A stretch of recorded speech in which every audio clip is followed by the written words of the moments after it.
In this video, I'm going to show you how to start a blog that actually makes some money. And by the end of this video, you will have a blog that looks exactly like this. This is not hard to make, and I'll show you how to do this step by step. So if you follow me, you'll have a blog that looks just like this. Let's get right into it. Hey everybody, my name is Vic Oyedeji from the Online Starting Block. Now, when I say you want to start a blog, I'm not saying starting a blog that talks about yourself. Oh no, you want to start a blog that solves other people's problems. Other people's problems. OPP. Yeah, you know me, but not that OPP. So you know when you go on Google and you type in, let's say, best diapers, and you look at the articles and you may see an article that has about 5 to 10 diapers, and each diaper has a link that goes maybe to Amazon or to maybe a baby store, and then you buy the diapers. Well, that type of article that you're reading is from a blog, most likely.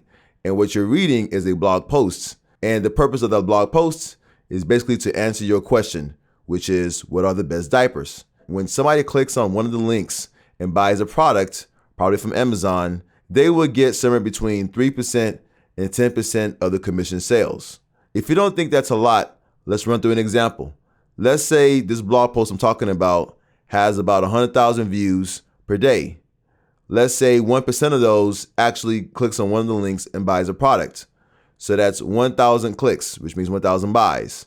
Let's say each product gave a commission of $10.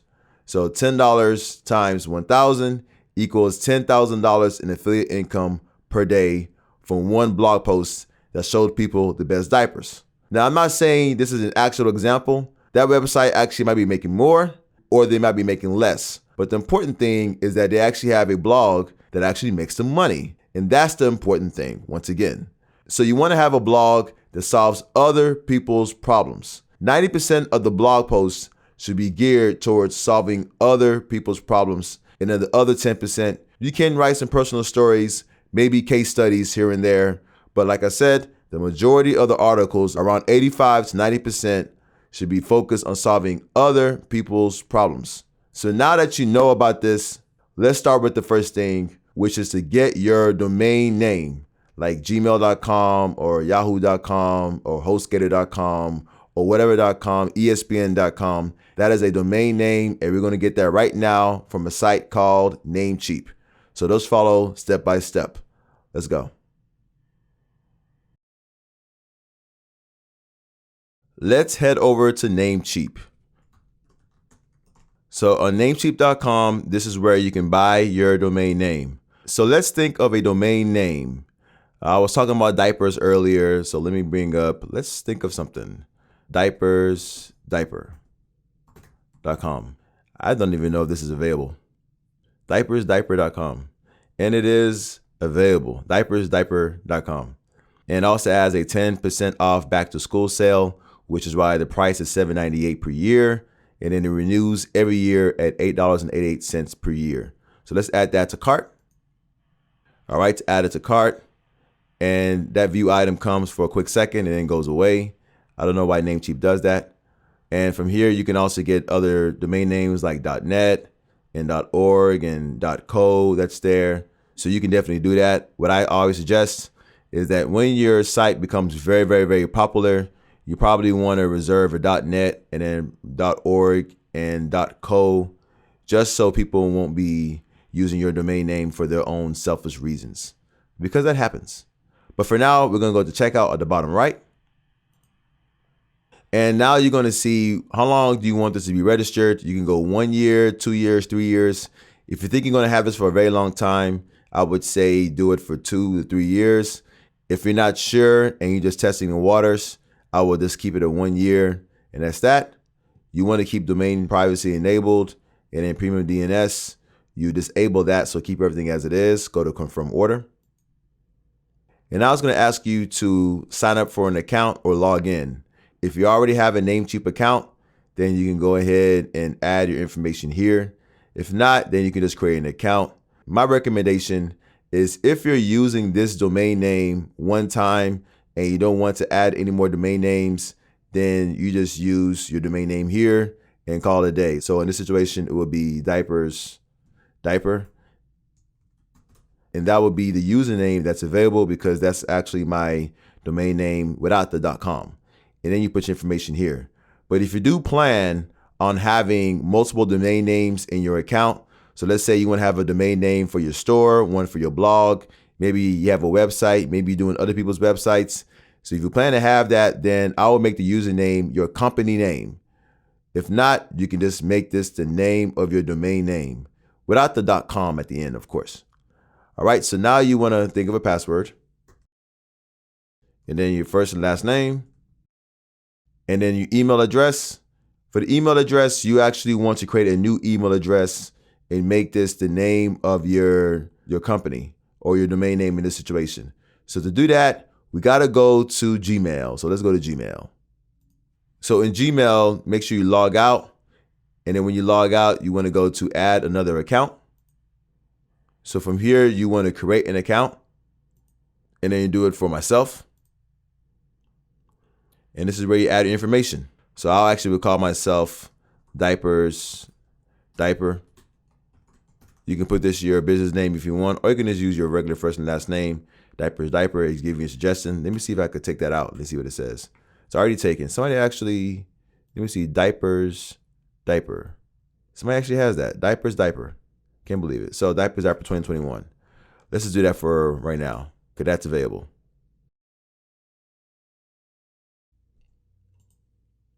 All right, get everything, go to next. It's going to ask you for a phone number.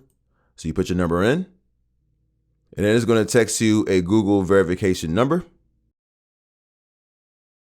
So now that it's verified, what you want to do is you want to add your recovery email address, and then your birth date, and then your gender, and then select next. You don't have to put a recovery email address. That's definitely optional.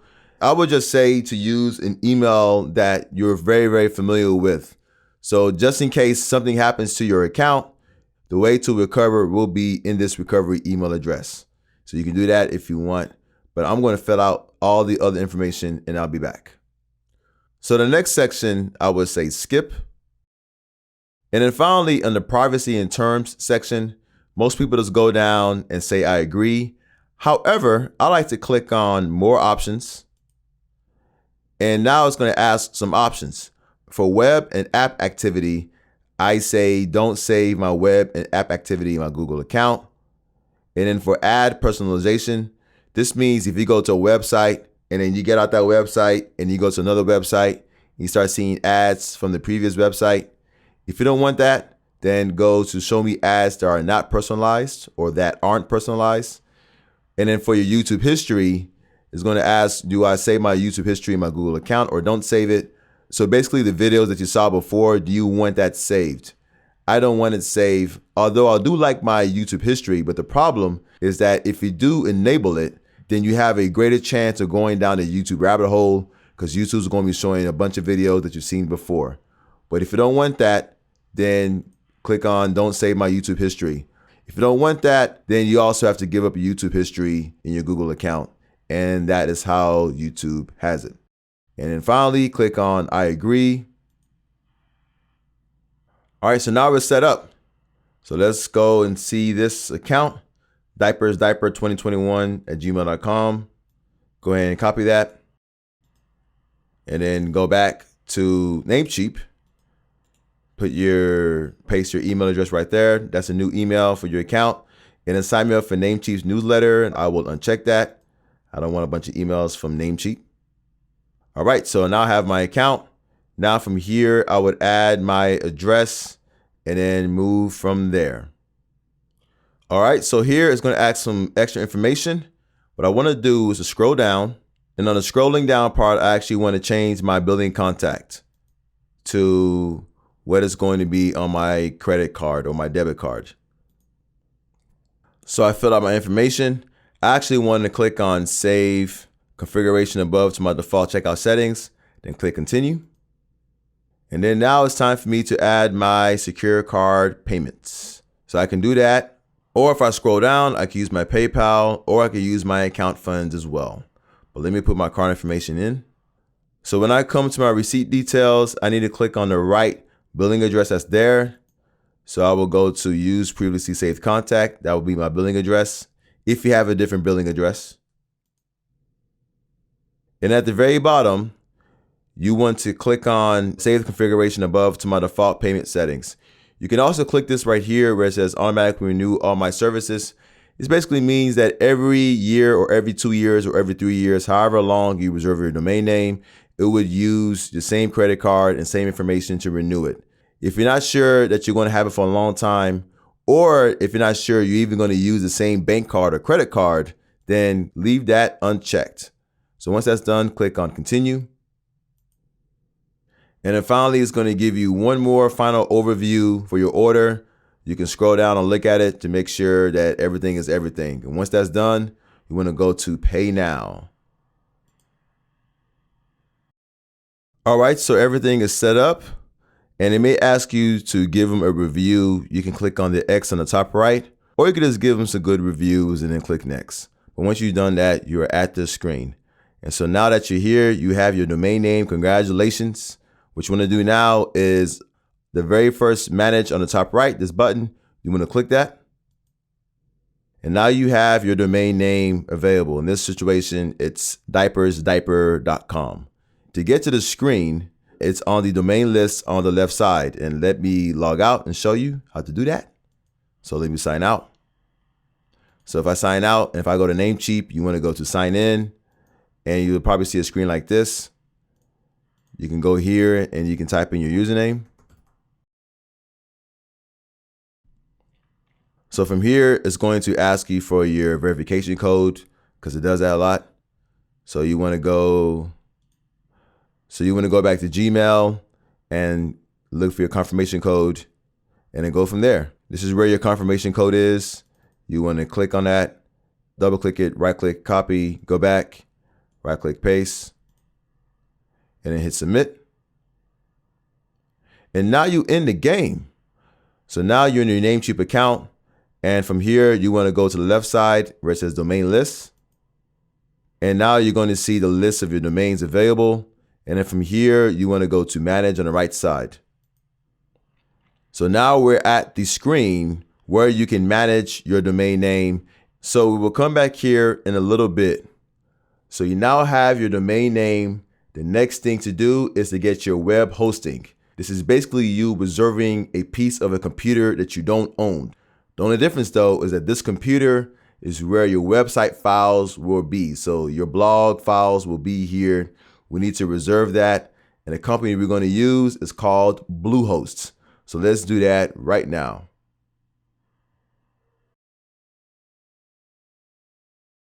All right, so to go to Bluehost, you want to open up a new tab and type in Bluehost. Bluehost.com. So when you go to Bluehost, you want to click on Get Started. And now it's going to ask, what's the best plan for you? What I recommend is that you do the basic plan first, which shows $2.95 a month. Let's do that one. So click on Select. And now it's going to ask you to create a new domain or to use a domain you own. I like doing things separate. That's why I use Namecheap. You could create your domain name with Bluehost, but I like keeping things separate. So that's why we use Namecheap to get your domain name. And you want to put that there. So the domain name I own, I think it's called Diapers. Well, yours is going to be different. So I'll put it in mine, .com. Click next. And now it's going to ask you for your first, last name, business name, and all this information. Before I put it down, let me go down right here. So the plan, that's the cheapest plan, is 36-month price for $2.95 a month. I actually recommend that because even if your site gets better, you can always upgrade to a better hosting. You can also do the basic 12-month price for $4.95 a month, and that's the price for it right there. But as you can see, the price also increases per month, or you can just do the 36-month. And so for that amount, for $106.20, you can have your hosting set up for 3 years. I think that's pretty nice. And then for your extras, I would unclick everything right here. So your total can be that amount, $106.20, and then you put your card information here. Now, sometimes if you put your mouse, here's a secret. If you hover your mouse away and you're trying to log out, boom, that just comes up out of nowhere. and you actually get a new deal that comes in for $265 a month. You can do that as well, and I will click on claim savings. Now, what I just showed you right now, I don't think anybody would tell you that. All right, so now instead of it being 100 and whatever it was, now it's, I think it was $106. Now it's $95.40 for 36 months. This is a price you cannot beat. And as a matter of fact, if you take away all this extra stuff, now you're $95.40 for the same deal. I just really showed you a little secret for you to get a cheaper price, because you was going to go away and they didn't want you to go away. So that's their way of like keeping you on. So that is that right there. So from here, you will put your information here and I will be back. And then for your email address, make sure it's the same email as the email you set up when starting your Namecheap account. So that is going to be your blog's email. So use that email address. And then at the bottom here, you will put your credit card number. And if you don't have any credit card, you can use more payment options right there by clicking the more payment options link. And at the very bottom, you want to go and say, I have read and agreed to the auto renewal terms, and then hit submit. So now you're good. You just reserved a piece of a computer that you don't own where your website's going to be at. And they call that a server or a web server or a hosted server. They call it different names. I'll just call it a server. I may call it your hosting as well. It's all the same thing. So click on create your account. All right, so from here, your domain name is already there. You can't change that. Let's create a password. And then from here, go to create an account. All right, your account's ready to go. You can log in. So click and go to log in. All right, so from here, it's going to ask you to log into your account. So let's use the password you just used right now. Let's use the password you just used right now. And make sure hosting login is highlighted, by the way. All right, so let's start your adventure. Create your website. Just do that. Do you need help? I will say no help needed. And then it's going to ask you what kind of site you're creating and all this stuff. I'm going to go to skip this step. And then from there, you want to skip the step again. And then this page right here, you want to go to get started on the left side, limitless customization. Because I'm going to help you along this journey. Then it's going to ask you what the site is for. You can skip the step. So right here where it says, tell us a little bit more about your site. What do you want the name of your site to be called? You can call your blog whatever you want for now. You can always change this later. So I'm calling mine Diapers Diaper Blog. And the tagline, you can have this there if you want. You don't have to have it. I'll say just a test. I can do that, and I can change this as well, and I'll show you how to do that. Click on continue. All right, so from there, you want to go all the way down to the very bottom and go to skip this step. And you just created your Bluehost account. You're now set up. And so all you have to do now is if you go to the top right and then you log out. And if you want to log in again, all you need to do is, first of all, bookmark this page. And you probably want to put it under the bookmark section and wherever it is. So you want to bookmark this page. So after you bookmark the page, you then come in and let's use the password that we set up. So I'm showing you how to log out and log into Bluehost. All right, and this is where we were at before. So great job, I'm proud of you. You now have your domain name and you also have your web server from Bluehost. What we're going to do now is we're going to connect your domain name to your hosted server. So if somebody types in your domain name, how is it going to know to connect with your hosted server? We're going to do that by using something called Nameservers. So let's quickly set that up. This is very, very easy to do. So the goal is to connect the domain name Diapers Diaper from Namecheap to Bluehost. To do that, let us go to domains on the left side. You want to go to manage. So click on manage. And now that you're here on the bottom, you'll see where it says Nameservers. See, there's an IP address right there. And then you see the actual Nameservers. So you actually want to focus on the Nameservers. Now let's go back to Namecheap and let's go to this tab And what you want to do is you probably want to refresh this page because Namecheap does like to log you out very quickly. And if you do get logged out, log back in. And on the left side, you want to go to domain list, and then you see a domain and you click on manage, and then you're right back on the screen. When you're back on the screen, you want to scroll down where it says Nameservers right here. You basically want to click on Namecheap Basic DNS and then go to Custom DNS. That's what you're looking for right there. And you see 2 name servers. Then you go here, you go to this first name server, ns1.bluehost.com. You copy it, paste it right here, and then go back, ns2.bluehost.com, highlight it, copy it, go to domain, paste it right here, and then click on the check mark right here that says save, and that's it. So you're going to see that it shows DNS server updates may take up to 48 hours to take effect. And what this means really is that if somebody types in your domain name, how long is it going to take for it to go to your Bluehost site? So basically, once somebody accesses your domain name, it will then go to your Bluehost server and it will access that, and that's it. That is it. So now the next thing to do is to set up WordPress. WordPress is going to be where you will set up your actual website. So your website will be set up on WordPress. It's like Wix and Squarespace and then WordPress. So WordPress, we're going to set it up, and it's going to be completely free, and we're going to install it on the Bluehost server. So it'll be like an app or a file installed in there. And we're going to quickly do that right now. If it hasn't been done already, we'll find out. So to install WordPress, let's go back to your Bluehost page right here. And you want to go to Home on the top left, the Home tab.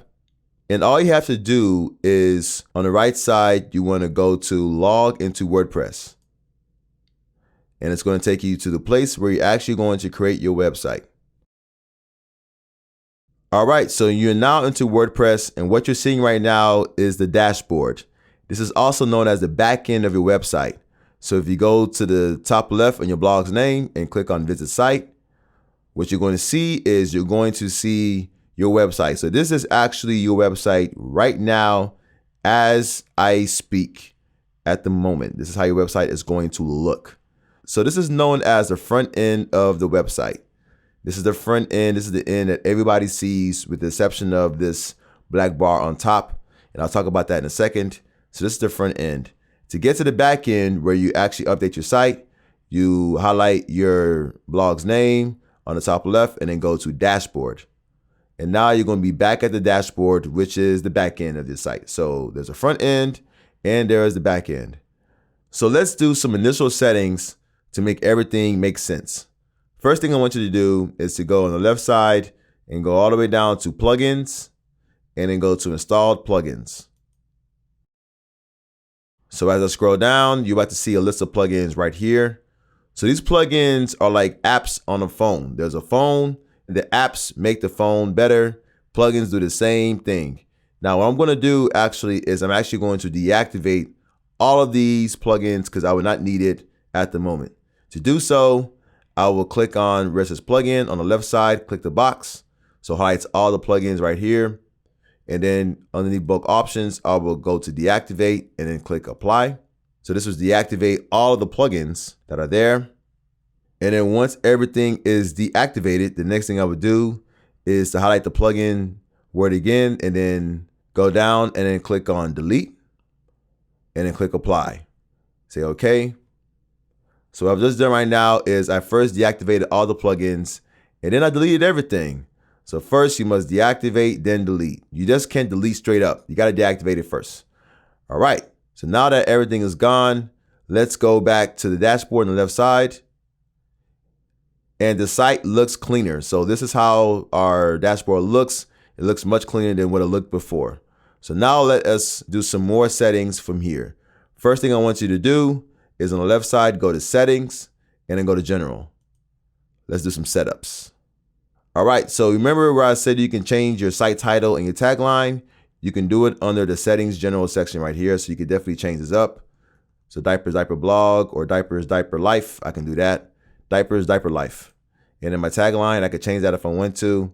This WordPress URL and site address, you see this weird URL that's there. Do not mess with that. Don't touch that. That will change in about 15 to 20 minutes, maybe 30 minutes.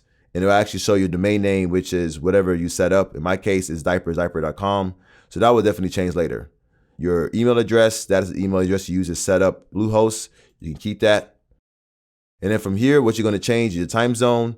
I'm in the Eastern time zone, so I will type in NEW for New York very, very quickly. And then I will look for New York. That's that. If you're in the Central time zone, you would type Chicago, so CHI very quickly. If you're in the Pacific time zone, you would do LOS for Los Angeles. And if you're in the Mountain time zone, you would do Phoenix. That's PHO for Phoenix. Everybody else, you're on your own. You got to figure that out. You can just look here and see where your closest at and then go from there. And then from here, the week starts on Monday. I like to say Sunday. This is my thing. You can make it Monday if you want. And then that's that. Click on Save Changes. So the next place I want you to go is Writing. So the Writing tab under the settings. And right now, we're not going to change anything at the moment. I just wanted to show you that. So on the left side, you go to Reading. Now on the Reading section, where it says under each post in the feed include, you want to go to Excerpt.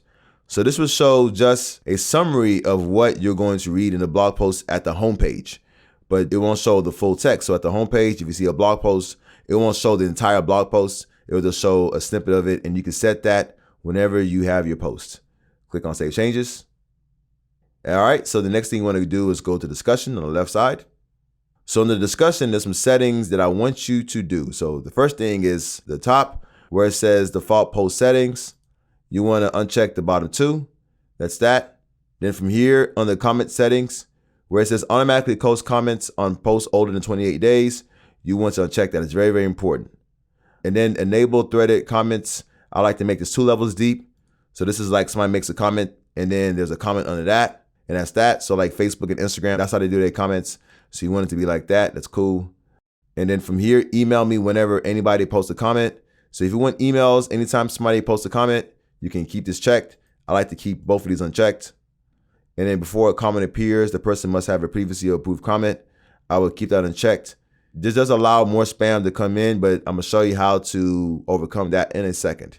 And for the comments, if I want to see the comments, I'll look under each blog post, or I can go on the comments tab on the left side and I can see the comments that come in.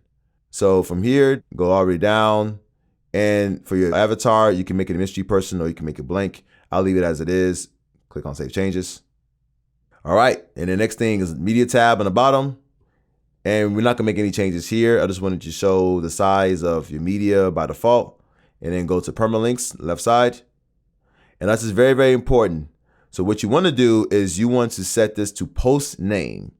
Set this to post name. And what this means is it shows your domain name right here. And right now, the domain name is a temporary one. But after that, it shows the name of the post.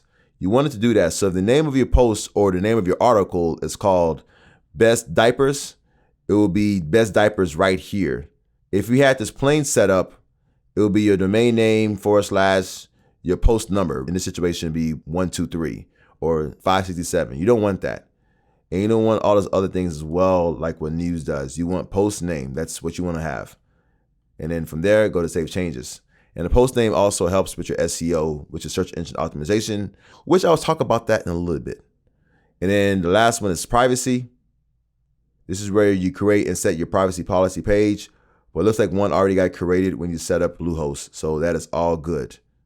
So you got that all set. That's good. Now let's do one more thing and update our user's profile, and then we'll move forward from there. So this is how you do it. All right, so to check out your user, you want to go to Users and then Profile. And this is the profile of you right now. If I scroll down, it has my username, which cannot be changed. So the username for this account is Diaper 2021. That cannot be changed. So then what name do you want to have? You can have your first and last name, or you can just say the name of your business. So I actually will use my first name and my last name. And then for my nickname, I will say the name of my business. And then what do you want your name to be displayed publicly as? You can click here and you can say your first name, your last name, your first and last name, your last and first name, or your business name. So in this situation, I'm actually going to use my first and last name, but you can definitely use anything you want. And that is what is going to be displayed whenever you write a blog article. Your email, that's fine. You can write a biographical info about yourself. So you can say, hey, this is a test blog, but diapers are my thing. Something like that. And then for a profile picture, I will get to this in a little bit, but don't click on this gravatar situation. And then lastly, you can get a new password. So click on set new password and you can get a new one right here, or you can do a weak one. So weak password. You can do that. But if you do that, you have to confirm the use of the weak password, because if you get hacked, that's not WordPress's fault. It's your fault. Now, one thing I like to do actually is, let me click on set new password. Sometimes I actually like to save this entire password right here and then copy it and then put it in my notepad. And so every time I log in, I'll just paste that password, and it's very, very, very secure sometimes. But if you don't want that, that's fine. You can click on cancel and use the password that you had before. Or if you want to set a new password, do it here right now. It's definitely your choice. Go to update profile. And that's that. So I want to show you one more thing. Let's go to users, all users on the left side. So this shows all the users that are on WordPress right now. If you can see, there's a role that says administrator right here. Every WordPress account has to have at least one administrator. The administrator's role really is like a super user.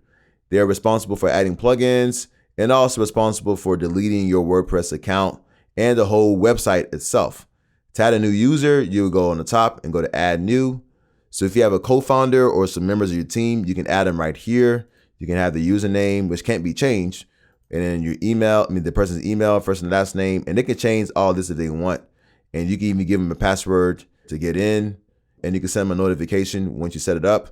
But for the role, you have multiple roles. So if this person is a co-founder, you can make them an administrator. That's fine. An editor role is basically an administrator role, but the biggest difference is that the editor cannot delete your site and they cannot add any plugins, but they can control all the posts that's there. An author can only write their posts, and a contributor can only write a post, but it has to be approved by an editor. So that's how that works. So an editor can write and delete different posts. Author can only delete their posts, but it can delete nobody else's. And a contributor can write a post, but it has to be approved by the editor. I think by the author too, but I'm sure 100% by the editor or the administrator. The administrator is a super user. So I'm letting you know how you want to set it up. That's how you can set it up. But your co-founder, you can make that person an administrator if you trust that person enough. Otherwise, make them an editor and call it a day. But if you get somebody to fix up your site, you may need to make that person an administrator. So you create a new user and make them an administrator. So that is what I wanted to show you about creating new users. The last thing I want to show you is actually how to log in and log out to WordPress. So we're already logged in, so let's log out. So to log out, you will click on your name on the right side or whatever name you set, and then go to log out. And so this is the WordPress login screen. So if I was to go to the site, Diapers Diaper Life, or whatever website it is, you can go there on the very bottom.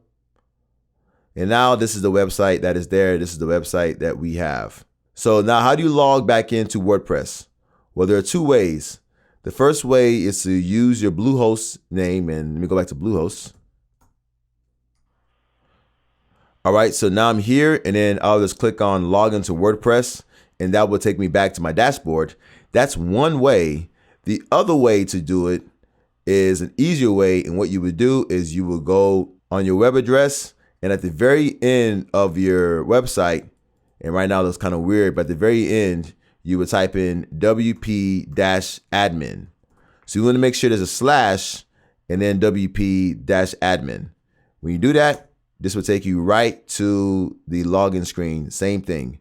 And then from there, you will put your username or your email address and then your password. All right, and it looks like the password I have is not the right password. I don't think I set it up. I should have set it up in that screen, but that's all right. I'll just go to lost your password. It's going to ask me for my email or my username, and I'll just use that. And now it's going to tell me about my confirmation. So let me go to password reset, and let me click on here. And now it's going to ask me for a new password. So let me put that password there. Let me actually set one up. So now let me go back to my login screen, and let me try one more time. And now I'm back in my dashboard. So remember the WP-admin. You want to put that, and that's the easiest way for you to log in. That's how I always log into WordPress every single time. And now one more thing I want to show you.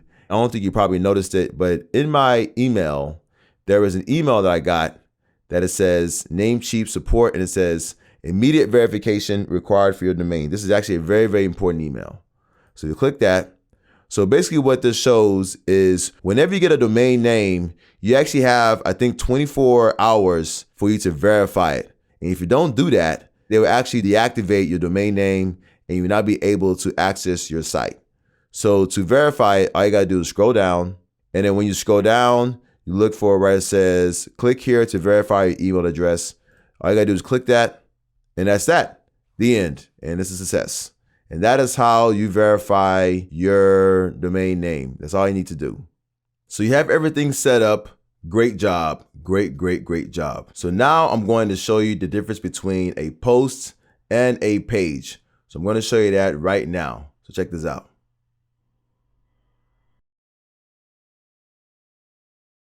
All right, so here's a post and a page on the left side. So what's the difference between a post and a page? Well, let's go to a site called Undefeated, the Undefeated. So what I'm going to see right now is a whole bunch of posts that are there. So these are posts that are there. So every single one of these articles are also known as posts. So if I was to click on, let's say this article right here, which I actually think I did in another video that shows how to start a website. I think I clicked the same article, but this is a post and this has your title and then your featured image and then the article that is there. You may have some ads that's there and then, you know, some quotes that is there and then so on. You may have a link that is right there, boom, boom, boom. So all of these are posts. In a blog, this is where you're going to spend about 80% of your time on your blog. You're going to spend it writing posts. And then a page is, if you go to the very bottom, if you look at contact or about or privacy policy, so things that don't change all the time. So this will not change. The only thing that changes is the email and all that info. But if you go to the about, this is another page that is there. So this doesn't change. So ultimately, posts are more dynamic. They always change. And pages are more static. They don't change. So posts are more dynamic. Pages are more static. More examples of pages is, I said, about, contact, maybe services, consulting page, privacy policy, terms and conditions. These are like the more boring things. If you have a landing page, you can put that there. I did have an article that talks about landing pages, and you can see that in the description, as well as how to start a WordPress website for other purposes besides a blog. All right, so let me go back and let's go to WordPress and let us go to the posts, all posts. So there is a post that is there. It's called Hello World. And if I was to view this post, so go to view, this is the post that is set right now for this blog. And that is what it looks like. It has your title. There's no image that's there, some text. It was written by a category that is right there. And then the author right there. And if I don't want an image there, I can take it away, but I will put an image in a little bit. I will show you that later on in this video, and how many people have commented and how you can leave a comment, boom. And if you want to edit this, you can go to edit right here. You can click on edit post, or if you go back to your dashboard, so click in your, you can even click on your blog's name. If you go there, then go to posts and all posts. Then on the bottom right here, you can go to edit. And all of these links I talked about go to the same place. They go to this screen. So click on X. So now it's showing this editor, which is called the Gutenberg editor or Gutenberg editor, or whatever it's called. But I don't like this editor. So there's 5 million other people that don't like this. There's actually another way where you can write a post, and I'll show you that in a little bit. But this is where you can update your title. So hello world. You can add some extra things. This is where I can add my text. I can add to this and say this is a blog post. I can hit enter. I can add more things right here. I can add an image if I want to. So if I add an image, I can upload an image from my computer. So there's a bunch of images I have here. So here's an image of the Etsy homepage. I can click that. And then at the bottom, I can just click the bottom. Where am I at? So click the bottom here. So I don't really like this editor. And I can say, here's more text. I can do that. And then I can even click on the word text, double click it, and then go here, and then add a link to go to maybe the undefeated. And let me copy that and then paste that right here very, very quickly. And then click on enter, or actually just click here to show that. You can definitely do that. And then if I want to add a featured image, I will go on the bottom and actually go on the post tab on the left, go to featured image, add a featured image. And this is what shows like on the undefeated. Let's go back to the homepage of the undefeated.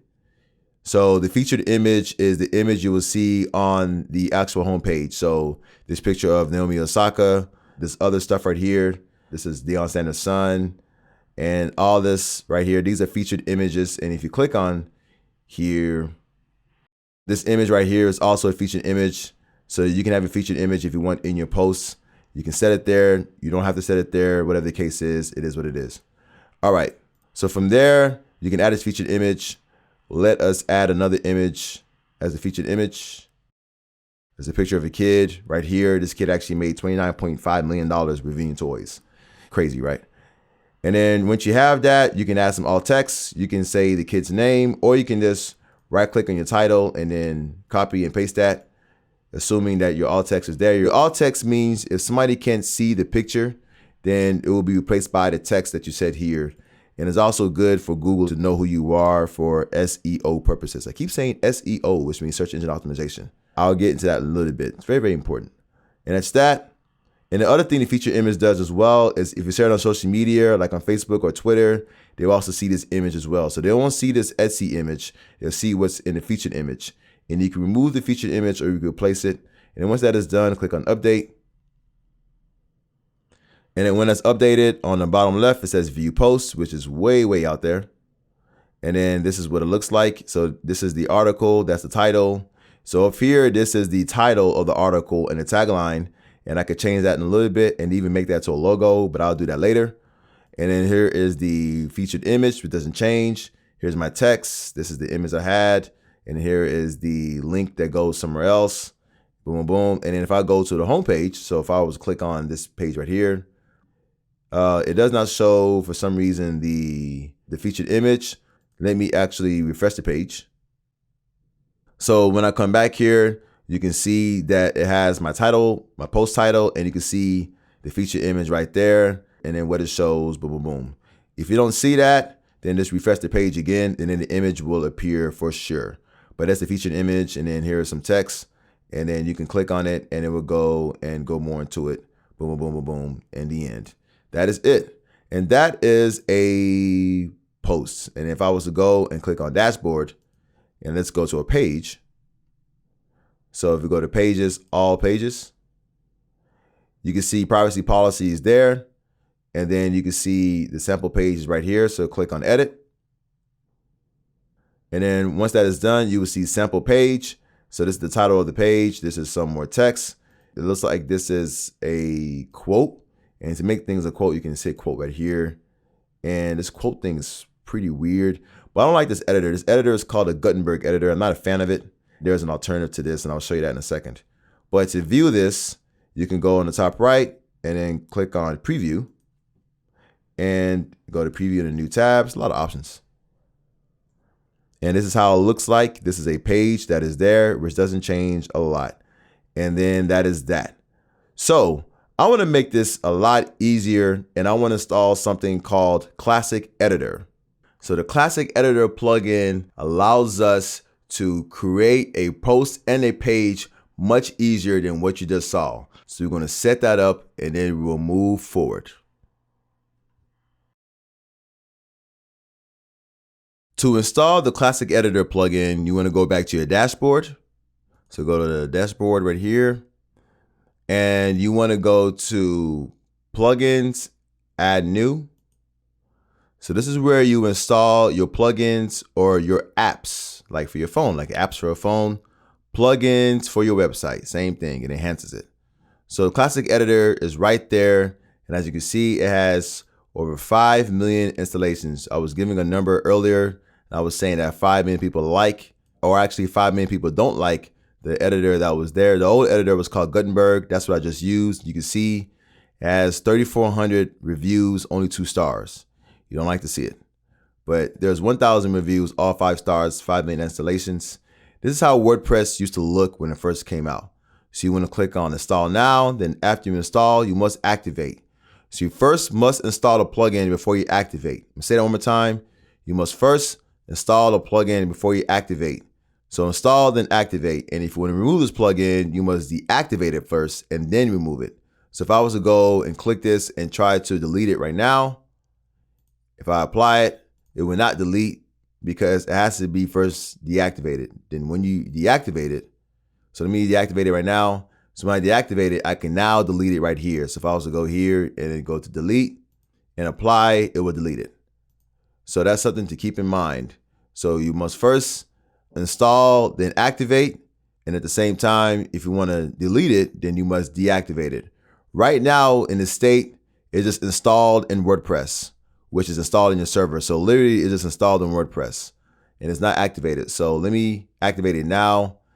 And if I activate it, you can see that the background is a little bluish color, if you can see that. And that's how you know it's activated. Or if you see the word deactivate right there, that's how you know it's activated. So I just activated the plugin. So what does this do?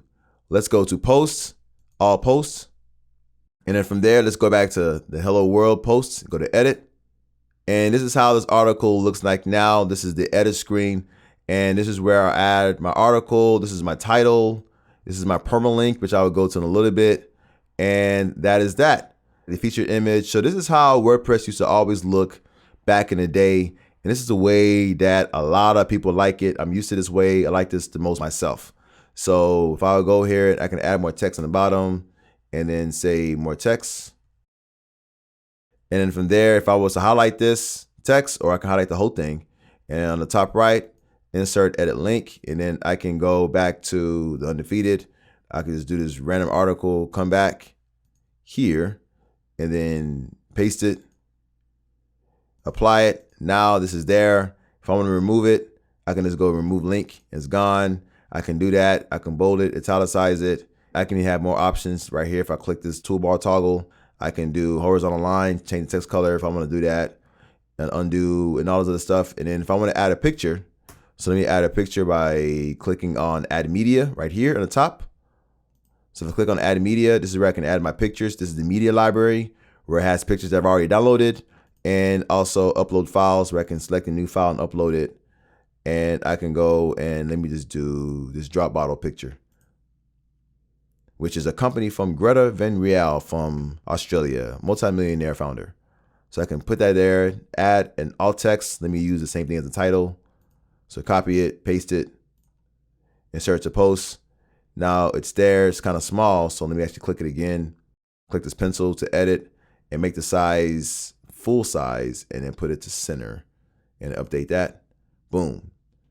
And that is how it is for a post. Let me actually update this on the right side. I can update it. And after I update it, I can even add a new post. So I can click on add new in the top. Same thing on the side right here. I just click on add new. And let me actually add a quick post. I can say quick post. And then if I was to hit the tab, I'll go down to the screen right here and I would say this is a quick post. That's it. From here, I can add an excerpt. So to add an excerpt, I will go to screen options at the top right there and then click on excerpt. That's that. And then click screen options. And here's the excerpt. So whatever I type here will override this in the home page. So this is an excerpt. All right, so that is that. And for the categories, you want to have categories for your posts. Right now it's uncategorized. I actually want to click on add new category. I call this category random, but you can call it whatever you want. So if this is a diaper site, for example, I may say diaper tips. I can say that and then click on add new category. Now it's highlighted. So you want to have categories for your posts. And then your tags, this is like your hashtags for the posts. So anytime you have a post and if you click on the tags that's there, so it may say diaper, it may say tips. So what I'm doing is I'm adding something and I'm pressing enter at the end baby, and then press enter at the end. You could even hit the add button. It's the same thing as enter. So anytime somebody clicks this, it will show all the articles that have the same tags. You can do that if you want. If you don't want to, you can remove it. Actually, you don't want to have any tags, but you can have tags if you want. It's completely up to you. In the featured image, this is what gets shown at the post page and also on social media. So for drop bottle, I can use the same featured image, which is right here, which is the same thing. Actually, there's no image at this post, but you can do a featured image here. Then afterwards, one thing I want to show you is the permalink. So if you see the permalink section, it has the URL, which is the temporary URL for the moment. But if you see right here, if I click on edit, I can only edit the end of this, which is called quick posts. And it's the same thing as the title. So your permalink is actually the URL people are going to. This is basically the URL of your posts. So you can change this to quick posts. You can just say no quick posts. You can put anything you want. And if I click on OK, notice there's like spaces between the words. If I click on OK, then automatically puts a line there. So you can do that. The biggest thing I want to talk about this, however, is that if you do, let me actually put this back to what it was. So quick posts and then hit OK. So they see what it does. So one thing I would say is if you publish this post and you share it out to people, do not change this permalink. Only change this permalink before you share it out. So let's say, for example, if I said quick post of an article I like in 2021. So if I have that, and let's say if I share this post and my whole permalink was this, which is basically the blog title, it's a long permalink. So what people usually like to do before they publish it, or even after they publish it and they update it, but before they share it out to anybody else, what they usually do is if it's that long, then they would go to edit and then they would just make it a short version. So I'll just say quick posts. So I can go here, right click, copy, and then highlight this whole thing, remove it, and then go to right click, paste, and then OK. And so the article may be a long article title, but the permalink would just show this quick post.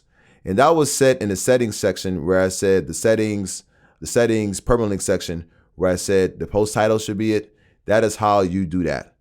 All right, so once this is done, you can save it as draft. And then when you go to your all post section, you can see the draft. So let me actually do that right now. So you can save this at the draft to look at it later. So you can go to all posts right here. And then the drafts are all right here. If you're in the all section, you can even see the word draft right here, right next to the post title. You can do that. Let's go back to edit. You can look at a preview of the post. So you can preview the post and see how it looks like. So that's how it looks like right there. And then finally, you can just publish it. So let's publish this post. So now that it's published, the publish button has now become an update button. So you can still edit your permalink at this moment. You can still edit it. But like I said, before you share it out to people, you want to make sure this is the right one. Because if you share the wrong URL, it will show an error to people. So that's very, very important. So click on view posts. And this is how it looks like. And then this is the featured image. And if I was to click on the home page, it shows both of my articles right here. And that is that. As you can see, the excerpt, that's what it shows. This is an excerpt. That's what it had right there. And we're good. And then finally, if I was to go back to dashboard, and if I was to go to pages, so pages, all pages, and if I was to, let's go to sample page and go to edit. So if I was to go there, once again, you can see the whole post right here in the same classic editor, and it looks exactly how you write a post. Only difference though is that there's no categories, there's no tags, and there's no excerpt section at all. You can see who wrote the post. So if you go to author, you can see who wrote the post, and you can also change the author. You can do the same thing for a post, and you can also have a featured image if you want. But people typically don't add featured images on pages like that unless it's necessary. And that is that. So I just really showed you the difference between a post and a page and the classic editor. So I wanted to show you all that because a post and a page are very, very important, especially posts when you're writing a blog. And 80% of the time when you're on WordPress, you will be on the post section adding more blog posts. So that's why I wanted to spend some time to show you how to write a post and a page. But obviously, do more practice, add posts yourself, and then you'll be good. Great. So the next thing is to add a new theme. So I want to show you how to add themes to WordPress, which is basically the design of a website. So think of Wix and Squarespace and the design of that. I think they call that templates. On WordPress, they call it themes. So we're going to add a new theme. I'm going to show you how that works, and we'll go from there. Okay, so let's add a theme. So the way to add a theme is to go to Appearance, Themes right here. So you want to go to Appearance Themes, and right here, these are all of the themes that are installed right now in your blog. So if I was to go to like Sinatra, for example, and I would go to Activate. So if I did that, it requires some plugins. Let me dismiss that for now, but it's good to install it. And then from there, I'll go to Visit Site. And now this is how the site looks like. So it looks different, but the same posts are there. And then on the side, there's a sidebar. So the sidebar has widgets. So the search, this is a widget. The recent post is a widget. And the recent comments is a widget. And all these three widgets are located in a sidebar, which is on the right side of this page. And then I have the menu items at the top, the title right there. And then there's the footer section. These are all widgets. So there are 4 footer widgets, and then there is the footer right here, the copyright section. And you can change all of this, but I wanted to show you how this looks like in a new theme. It looks pretty nice, by the way. So let's go back to Appearance Themes, and you can do this for any theme. The big thing that's important is that only one theme can be active at a time. Only one theme can be active at a time. The active theme has the customize button right there, and I'll go to the customizer a little bit later. But for now, what you want to do is I want to add one of my favorite themes. To do that, go to Add New Theme right here. The same button is over here at the top, but you want to go to Add New Theme. So to add a new theme, there's a bunch of themes that they have. There's the popular tab, the latest tab, the favorites tab. If you go on latest, there are about 8,700 themes as we speak in 2021. And these are different themes that you can have on WordPress. So these are made by WordPress developers, and most of it, almost all of it, are all free. The thing about the themes, however, is that if you click on this theme, for example, you want to have a theme that has reviews on the side. This theme does not have any reviews yet. So you want to have themes that are rated and that other people like. The way to do that, to fix that up, is to go to the very top, go to Popular, and then when you go to Popular, you want to go to the ones that's not installed, and the next one here is called Astra. So this is one of my favorite themes, and as you can see, it has almost 5,000 ratings, over 5 stars. It's a great, great, great free theme. One of the best free themes, maybe the best free theme WordPress has ever had. So I want to install this. So to do that, I can click on Install right here, or I can get out and then go to Install, same thing. So just like plugins, in order for your theme to work, you must first install, then activate. Same thing here. Install the theme. It's now in my WordPress. Now let me activate it. So now it's activated, and as you can see, it's the only active theme that is there on WordPress. So how does it look like? If I was to go to the page, so let me just click on Visit Site. So this is how the website looks right now. If I was to go down, this is the image, the featured image was at the top. Then it has my title. Then it has the comment, the category it's in, and the author, and some text right there. And then the same thing here, the featured image, the title, and then who it is. And then if I was to click on, let's click on this top Hello World, which is the first article. So if I was to go down, this is the article that I had where I added some, pictures. I had a link to go to a different site. And then here is a comment right there. Boom, boom, boom, boom. And then on the right side right here, here's my widgets. So my search widget, the recent post widget, and recent comments widget. And I can definitely update this in a little bit, and I'll show you how to do that. And all this is located on a sidebar. So this is called the right sidebar. So widgets are always inside sidebars. A sidebar could be on the right side of the page, or it could be in the bottom of the page. And over here is the footer. And so this is the footer section. And here's the header section where the title of the blog is and where the menu items is. So this is the header, this white section, this is the footer. And then there's a sidebar right here on the right side, and inside the sidebar are widgets. And we just installed the Astra theme. So now let's go to the customizer to actually customize this theme. To do that, you can go to customize right here in the top, Or you can just go to your dashboard. And then from there, you want to go to Appearance, Customize. And so this is your customizer. This is a very, very important section. So if you're not updating your posts, then you're updating your theme and how it looks. So this is very, very easy to navigate. There's some options on the side right here. And for example, you can go to Global Typography and you can change the font. You can change the font right here. One of the things I like to do is if you go to size at the base typography. So if I was to go back, if I was to go to Global Typography, base typography, which is the actual text. And if I was to like make this like bigger, I can make this like 17px. The text is a little bigger right there. This type of text, this text here, that's a little bigger. So if you do that, that's good. One of the things I like to do, however, is if I was to click on this computer and make this to small like that, I actually like to make it 16px. So this is mobile view. So I like my mobile text to be 16px. It's very, very important to me because it actually allows people to see the text from mobile phones. And then to get out of that view, click on it one more time to go back to this big view. For the regular main text, anywhere between 16 to 18px is good, and we're good from there. You could change the font family. So if I was to change like to Advent Pro, for example, this is how the text will look. So you can see it changed. So you can change it to whatever you want. Just make sure that it is a good text and it's a text that people can read. So let me put in inherit. That was what it was before. And then, you know, we're all good. Boom, boom, boom. And that's that. So let's go back. You can change the colors of the site, your text color. You can make this even darker if you want. So put it all the way to the left side, corner left. The theme color, you know, you can change that color. Your link color, that's the color of your links. You can change that to whatever color you want. And then I'll just leave everything as it is for now. Go back. And then from there, you can look at your header builder. This is how you change your header up here. So your site title and logo, I can move this to the middle like that. And I could change the primary menu and put that on the top. So it look like that. And I'll show you how to fix the menu up in a little bit. But these are things you can do. And then from there, I can get out.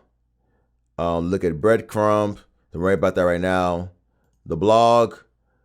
So this is how you can change how the blog post looks. And I'll talk about that in a little bit as well. And the single post. This is how you can change how a single post will look. And I will talk about that as well again. So there's the blog archive. Okay, to show how like a page like this will look. So this is like the home page. That's fine. And then the single posts. So if I was to click on Hello World, it will take me to the single post. So this is actually a post right here. And you can change a lot of things and how it looks like. I'll talk about that a little bit later and go to the design tab and change that. I could talk about that a little later. And then the footer builder.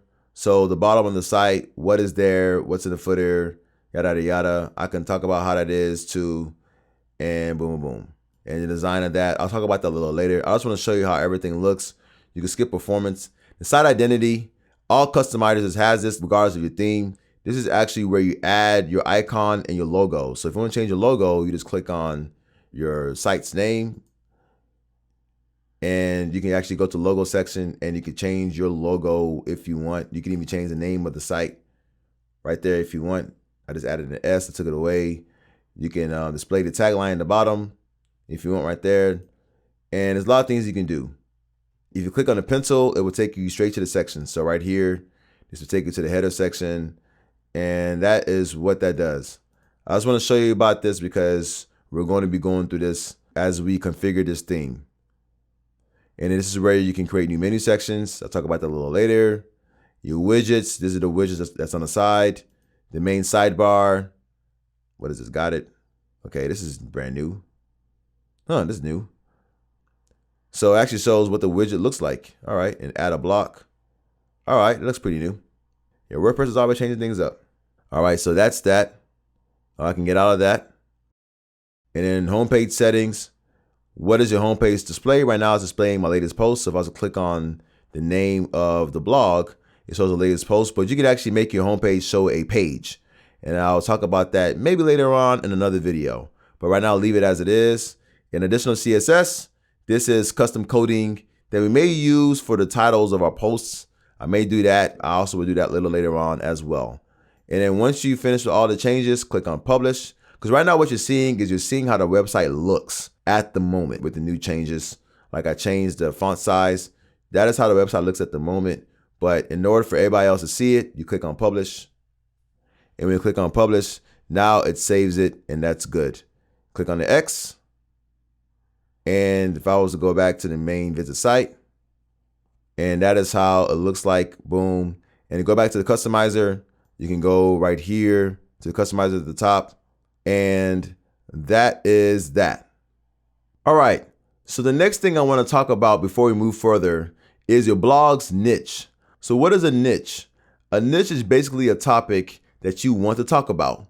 So if you want to talk about finance, finance is a niche. However, the key to having a successful blog is to narrow down your niche as much as possible. You want to become an expert in whatever you're talking about. For example, instead of you talking about finance, you can do finance for beginners, or you can do finance for Gen Z, or finance for millennials, or finance for new mothers. Whatever the case is, you want to niche it down to something specific where you can reach a specific audience. Now you might be thinking, well, I won't be reaching everybody, but that's exactly the point. Once you become known in that, let's say you get known in showing finance for beginners, or finance for new moms, or finance for new couples, or finance for newlyweds.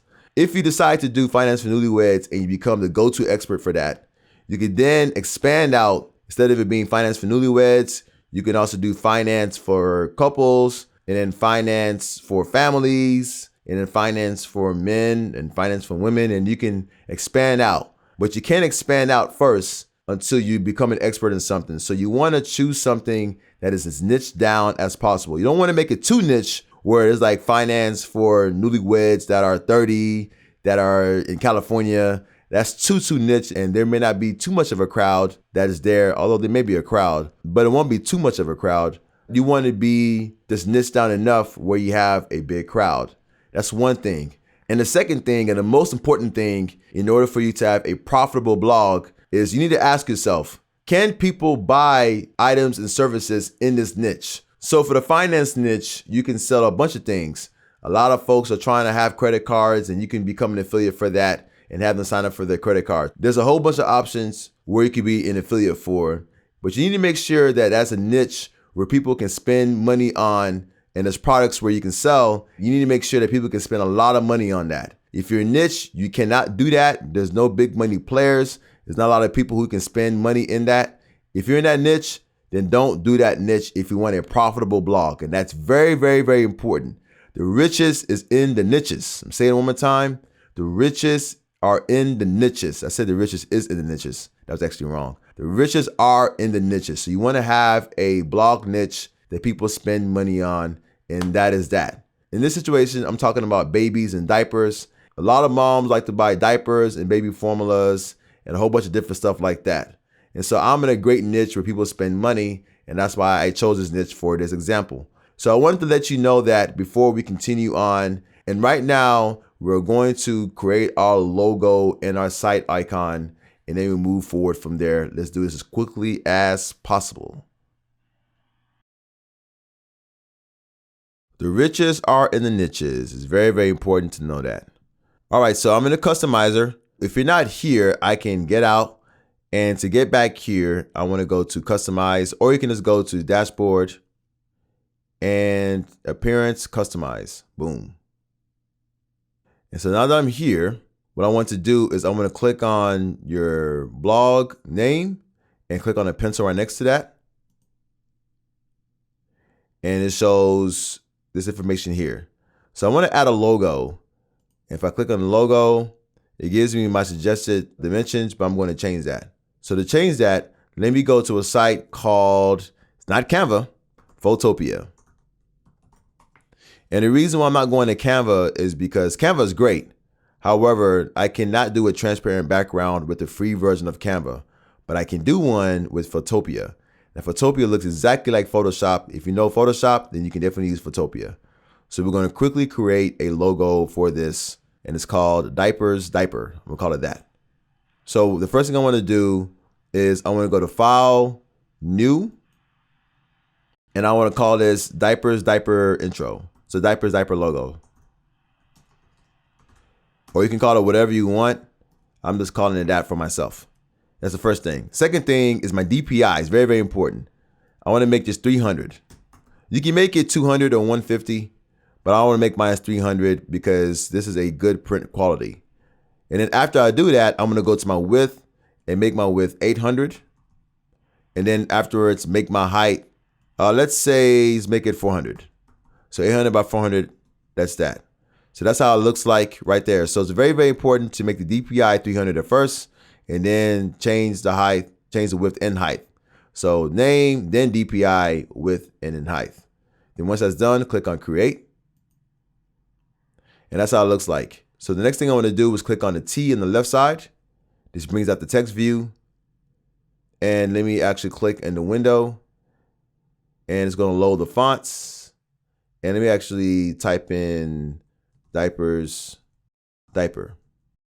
I can do that. And once that is done, click on the check on the top right. And I'm done. And that's the logo. I'm done. Just joking. So let me actually change this font. To do that, if the T is highlighted, I can double click this diapers diaper and then go to the font name on the top left. And let me change it to something. Let's do this Elliot 6. It looks pretty interesting for a kid. All right, perfect. And then once that is done, I can go to size and make this a little bigger. Another thing I can do is if I hit the check mark, I can go to edit and then free transform. And if I hold down shift and go to one of the corners, I can just make that bigger if I want to as well. And make sure it looks like that. Boom. And then hit the check mark. I'm good. Then I can go on the top left side where the pointer is and make sure that this is centered. If you see that line appear like that, now it's centered. I can do that. And then let me change the color of this. So I'll go to T. Let me actually make this big, and actually I'm gonna bold this. So go to regular. Oh, I can't bold it. Thought I could. All right, so that's fine.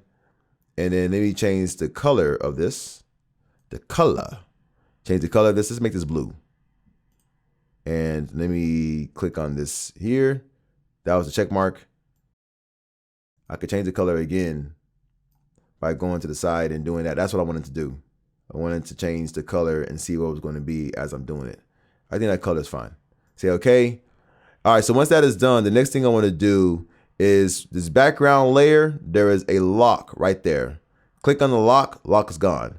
Now on the eye on the left side of the background layer, click on that. And now the background is not white anymore. It's this checkered color.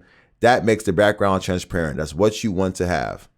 Next thing I want to do is to click this crop tool on the left side and then just bring this down to a little bit above your text and a little bit below like that. It doesn't have to be perfect. And then once that's done, click on OK. Then afterwards, on the left side, click on this pointer and then make sure that the horizontal and vertical line that you see right there, make sure that is centered. And like I said, this transparent background can adapt to any color. So if this background is green, the background on this logo will be green. If it's red, the background of this logo will be red, and so on.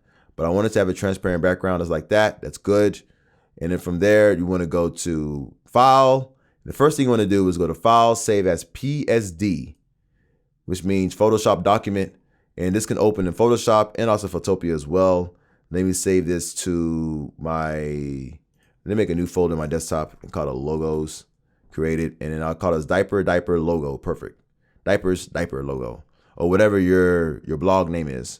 That's the first thing, save as a PSD. Second thing I want to do now is to go back to File, go to Export As, and then PNG. It's very, very important you put it to PNG and not JPEG, not anything else. If you put it to JPG, which is this right here, kind of went quick. If you go to Export as JPG, if you export it as that, that means that the white background will come back and it will no longer be transparent. You don't want that. You want a transparent background. Make sure the quality is 100%. Click on Save. And then from there, you want to go to Save again. It should be in the same folder as your logos. That's that. So now if I go back to my customized screen, and to get here, I clicked on the logo, and then it went here, and then go to Select Logo. Now go to Upload Files, and go to Logos, Diapers, Diaper. That's how it looks like. Perfect. I can even change the name of the title, make sure the alt text is also there to, I change the name of the title, copy the title, and then make sure it's at the alt text. Say select. It's going to actually do this. Go to script cropping. And that is how diaper look right now. That's exactly how it looks. So to fix this, first thing you want to do is where it says display site title, you want to remove that. Second thing you want to do now is your logo width right here. You want to adjust that width, make it smaller. So make it as small before it actually starts expanding. So I think that is I think that's fine. I can do that. And then the next thing I'm going to do is click on the computer and make sure that logo size is fine. And it looks like it's also showing, the title is showing there, which I don't want that to happen. So don't display site title. And then for the width, so this is for tablets, by the way. All right, that's done. And then for mobile phones, you click on the mobile version and display site title, you take that out. You scroll up and I don't see anything. So let me actually, okay, there it is. I don't know why. Okay, you know what? Let me go to hide on the bottom right to remove that section. And then let me look at it now. All right. So the important thing is that you want to do it before that thing starts moving. See this thing on the right side right here? I call it the hamburger menu option. So if I click that, menu options appear. I want to go to as far as it doesn't move. So it's probably like right there. That's fine. So that's how it looks like on mobile devices. So all the settings are different. Let me go back to the main view, and that's how it looks like on all the views. So that's your logo right there. And the next thing I want to do is I want to create a fave icon. So an icon or fave icon is what appears to the left of your browser. So if you look at your tab right now, you might see some pictures that's there. If you do see that from other websites, that is your icon. So to do that, go to site icon at the bottom, and then go to site icon right here, click it again. And suggested dimensions is 512 by 512 pixels. Perfect. So this I'm going to do in Canva. Let me do this in Canva. So go to canva.com. So I am in Canva at the moment. And Canva is probably going to pull up something, ask me to sign in as whatever my Gmail I have. And so let me go and continue. So what will you be using Canva for? I will be using it as a small business or personal. I would say personal. It's going to ask you to join their pro version, say maybe later. All right, so now I'm here. So what you want to do first is you want to click on the search area and some options will pull up. You scroll to the very, very bottom of that and look for custom dimensions. That's what you want to see. And then for some reason it's doing that. I don't know why it's doing that on a new page. Canva's been doing that lately. I think it's a bug, but who knows. So let me just go to canva.com again. And a bug means a defect, by the way, if you didn't know that. All right, so now I'm back. And let me actually go to create a design on the top right. And let me go to custom size. So the custom size, I want it to be, what did it say the suggested size was? 512 by 512. I would do it 600 by 600. And then make sure it's in PX. Go to create new design. And so this is a square image. Let me skip the tour. This is a square image that I want. So now that I'm here, what I'm going to do is let me get the color of the text that I had. And to find out the color, I can go to the T, and then that color pulls up, click on the color, and look for the hex color, HEX. So double click that, right click, copy, say okay, and then go back to Canva, and then click on the white background, click on this thing on here, which is background color, and then on the top, right click, paste, and then from your search, boom, that's what you're looking for, background. Second thing is to go to text on the left side, go to add a heading, and then click and drag that in the middle, and then let's do, what do I call this? Diaper, so DD. Let me do DD right here. That is done. That's an abbreviation. I could put this in the middle. I can even make this big. I don't have to hold down shift to do this. And I don't want it to be like so big where it takes over the whole circles. Little design tip is you want to have some padding that is there so it looks good, I guess. But you don't want it too small where nobody can see it. So there has to be a balance.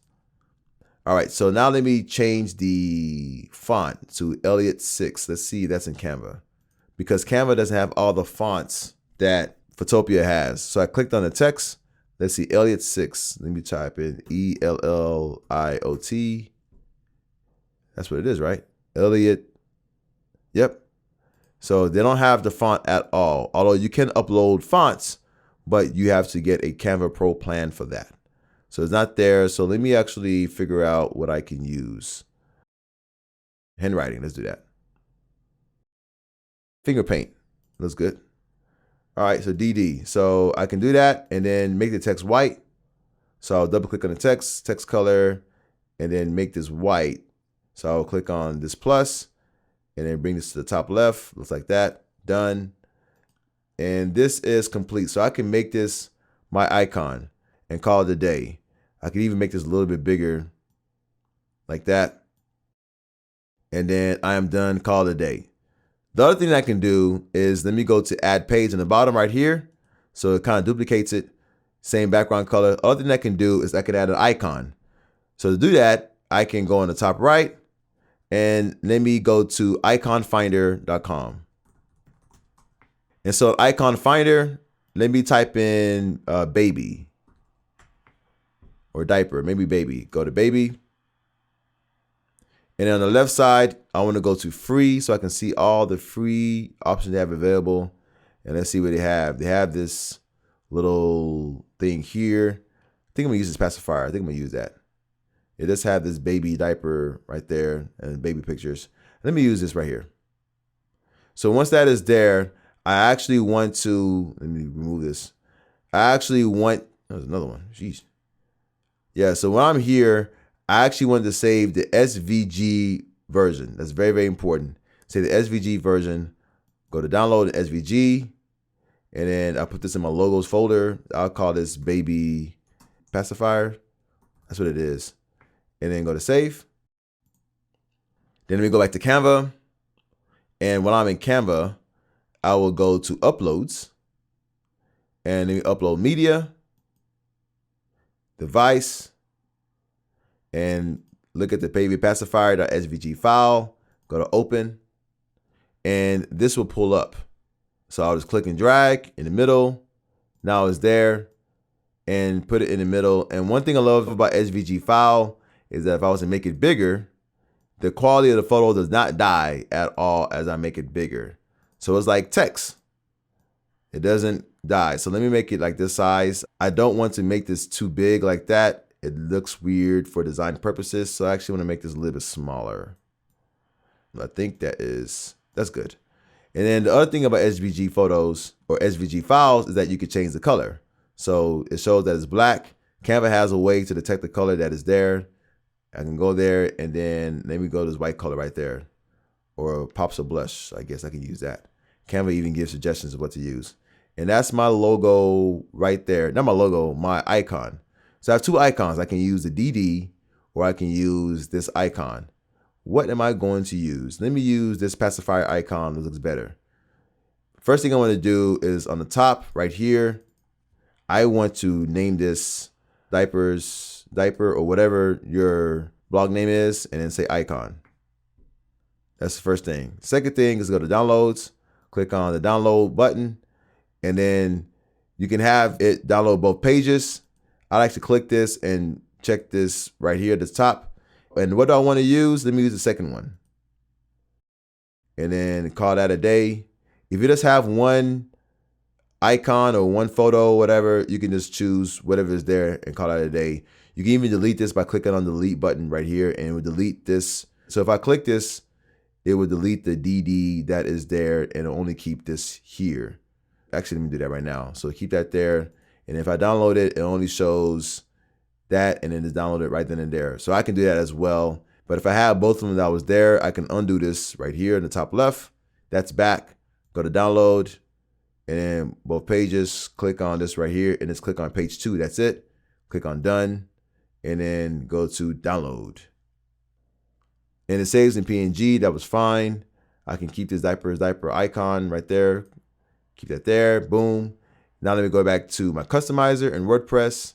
Go to upload files, files, select that, and you want to click the diaper icon right there.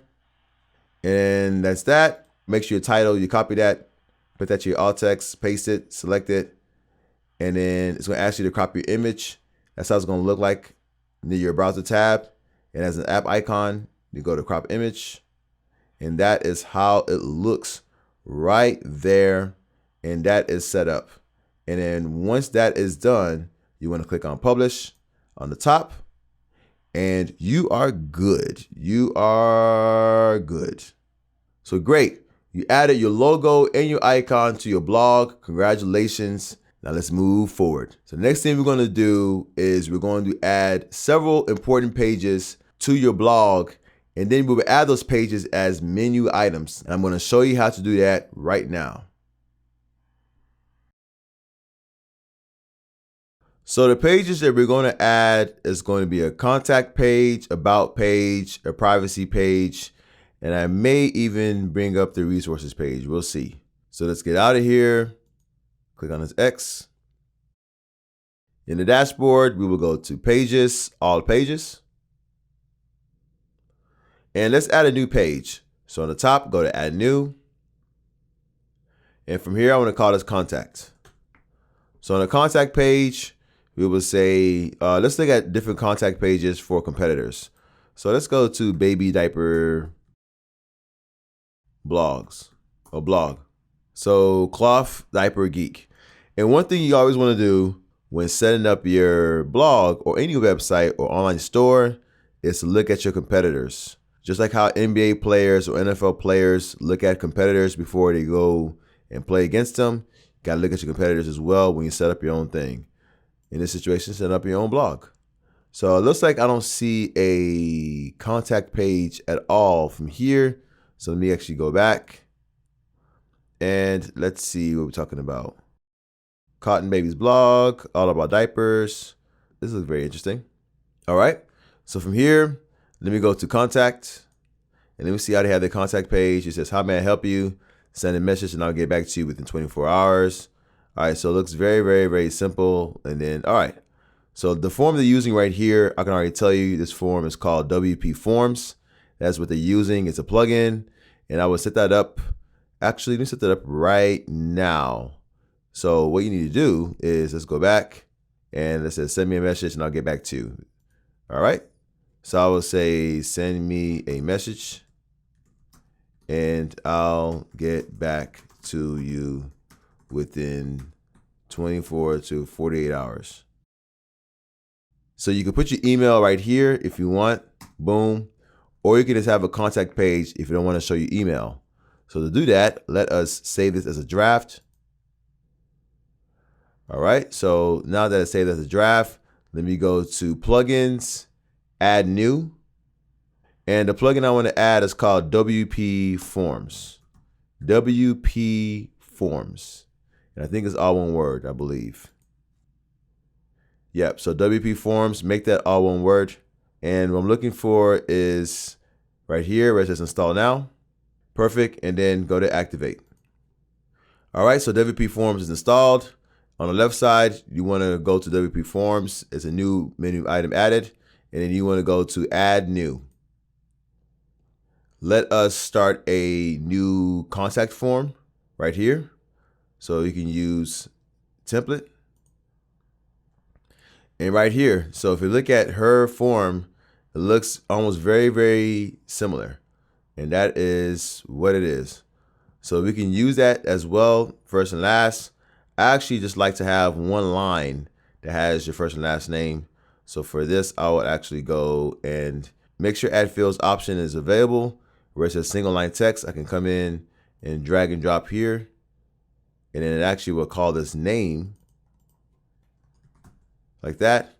And then go to the advanced tab, field size large, and do that. I actually made us keep it as medium, to be honest, because everything else is medium. And then right here, the other name, I actually would remove that. So click on the trash. So now that's there. And then let me make this required. So if I click on the name again, go to general, and then make sure required tab is available. Boom. It's enabled, I meant to say. That's good. And then on the bottom, you can say comment or message. You can say that, that's fine. And then submit, you click on the submit button. And down here, I actually want to change the submit text to say, I can say holla, or I can say send. You can do that or submit. I'll just say send right now. And in the form name, I'll call this simple contact form. That's completely fine. And then on notifications on the left side, if I was to scroll down, who would it send to? You can send it to the email address that you have set up, which is what that is, or you can remove that and put a different email that's different from the email that you set up. Your subject line, you can say new entry, simple contact form. Sometimes I like to remove that and say someone has reached you. I can do that. From name, that would be your name of your blog. That's fine. And everything else is completely fine. Everything looks good. Let's go to save in the top right. So now that that's saved, I can get out of here by clicking the X on the top right. And then let's go back to pages, all pages. And go to contact. So go to edit right here. And this thing up here, let me actually click on the X, remove that. All right, so it says send me a message and I get back to you within 24 to 48 hours. Click on enter so I can have a new line. And then right next to add media, a new option appeared called add form. And it says select form to insert. That's the form I created. Boom, go to add form. If I was to look at a preview, right there, you can see name, email, comment, and message, send, perfect. That's what I want to see. And everything looks good. All I have to do now is click on publish. Boom, contact form is made. So next page I'm going to do is the about page. So from here, I go to add new on the very top. And I would say about. You can say about us as well, that's fine. I would just say about. Click on tab to go to this window. And let's see how they have their about page. So she says about me. And right here, she basically talks about her personal life. So one thing you can always do, especially when you have a new blog, and if you're the only person running it, is to have a story. And your own personal story is the best story you can tell because it's your story. So you want to say your personal story. As your blog grows, you can then start adding your own stats or stats for your website, saying that, we reach 10,000 views a month. We have 50,000 subscribers. You can add that as well if you want to. But at first, you always want to include your personal story. And I believe that's the best way to go. That is exactly what this blog did, all about cloth diapers. So that is exactly what they did. She had her own personal story, and that story resonated with her readers. And that is that. And another way you can do, and one thing that Greta does, I really love this particular situation that she does. So Greta, she is the founder I was talking about earlier. She has one of her stores, it's called Drop Bottle. So one of the things that she does really well is, let's go to her about page. So her about page, that's Greta right there. So her about page has a problem, solution, problem, solution, problem, solution format for her about page. So basically it answers people's questions and concerns that they have.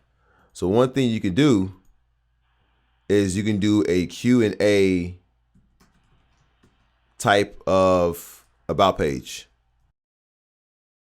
You can do that too. So you could do a personal story or a Q&A type of about page, or you could do your stats. I personally prefer the personal story at first, but the Q&A type of about page is really nice to do as well.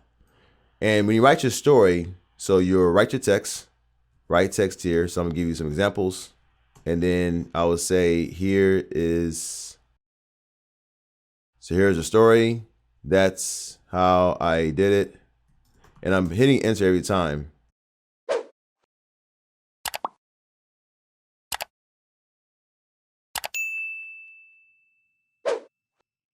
So the reason why I have this as my about page is when you write your text, and I forgot to mention this, when you write your text in WordPress, everything is automatically in paragraph format. That's completely fine. Now, if you want to have a new header, because every time you want to start a new section, you want to actually have a new header. And WordPress actually likes that, and so does Google and other search engines. Here's a story. I could do that as a beginning section. So to do that, I want to put it in H2 or heading 2. It's very, very important to put it in heading 2. And I can have some text right here. Here's another example. I can put a new section in heading 2. And then here's some text right here.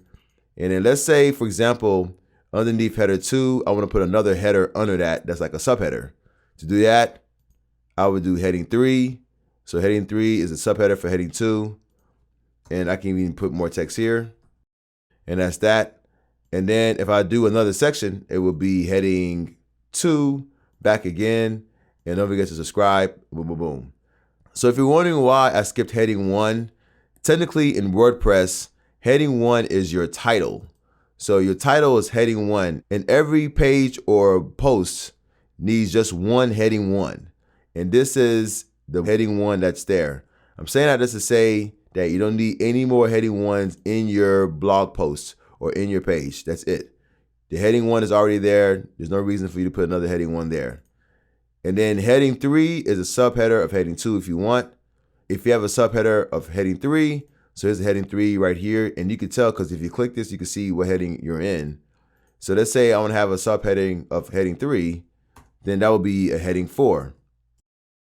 So here's another subheader, and I can make this heading 4. So that's a subheader of heading 3. And then here is some text. And then once I am done with this subheader, then if I go to another section, it needs to be heading 2. And this is a way to make the reading easier.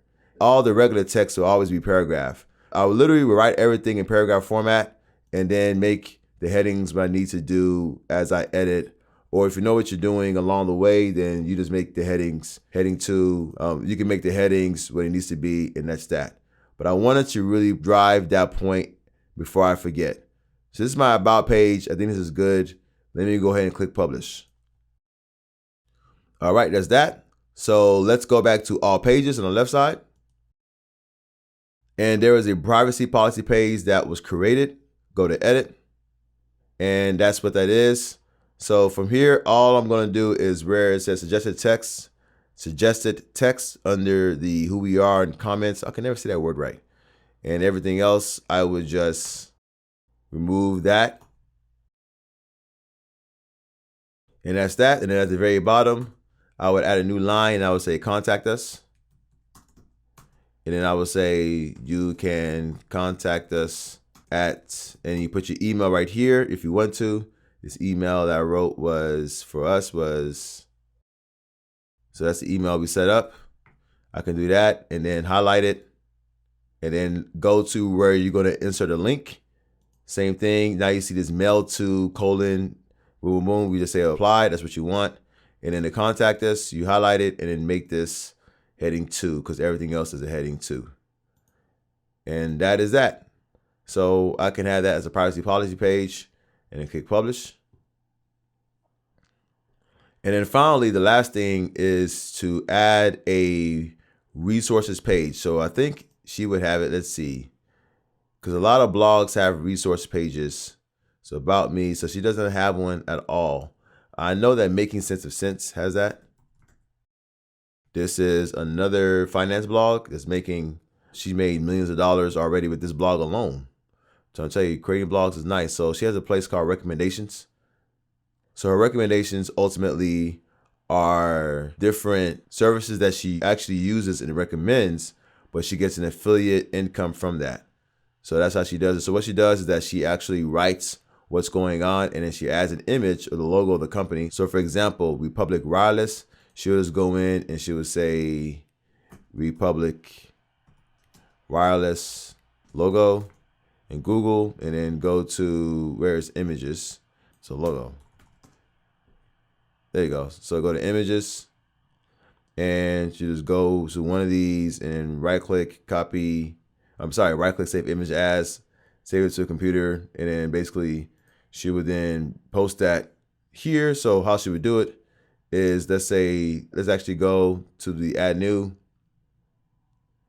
And at the add new, I would say resources.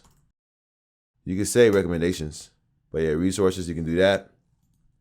And then for the first thing, I would say, here are my resources. And then the first thing you could say is Republic Wireless. And what I'm going to do is I'm going to copy what she has, although I don't recommend you do this. This is just for example purposes. You don't ever want to copy, but to save time. So that's what she has. And then from there, she would have Republic Wireless. Let me actually right click one of these and save it. All right, let's put this here. I'll call this Republic Wireless logo. All right, so I'm here, and then what she would do is she actually probably in the very beginning of this, she would go to add media. So right before the number 1, she would go to add media, upload files, and where is the Republic? There we go. So I had that. And then I'll double click the title, copy, and then paste it into the alt text to let people know what it is. And then what you would do is that you would take this and you would align it to the right, just like that. And then afterwards, click on it and then drag it so it can be smaller. That is very similar to what she has right there. She even had the Republic Wireless even smaller than that. And so you can do that and then make the Republic Wireless bold. So highlight that, click the B to make it bold. And as a matter of fact, she didn't even have a number. She just had it like that. And once that is done, go down to the next line like she has it. Actually, she has a couple of lines, so maybe like 2 lines. So it has that. And then do the next thing right here. So the next item that she recommend. And she has a link. Let me remove it. So you actually have this link and then go to another article that talks about it, or just go to the website and contact them to see if they have an affiliate link. So what I would do is I would actually go to different people's pages in your niche to see if they have any recommendations that they have or anything that you recommend. And then you put it here. And then later on, after you're getting traffic, you then ask for an affiliate link from the website. You just literally contact them, look for affiliate section in the menu and see what it takes. But don't do this until you have a lot of views, because they're not going to approve you if you don't have a lot of views on your website, and they will ask for that using Google Analytics. And I'll show you how to install that in a little bit. So that's the resources page right there. I just gave you this one resource. I would just say next item, and then another item, and boom, boom, boom. So let me actually publish this. All right, so I've created enough pages. I don't like how the permanent link looks like. So let me see if I can change this. It's actually kind of annoying. It should be fixed right now. So let me actually log out. And let me go to the home page. So maybe it'll take 24 hours to do it. Well, let me log back in. And let me log back in again. So I'm assuming in 24 hours this will work. It used to be quicker, but I guess 24 hours, this will actually work the way it needs to work. And that's completely fine. What happened one day is that it will log you out, and then you try to log back in, and then it will finally work. And that's typically how that happens.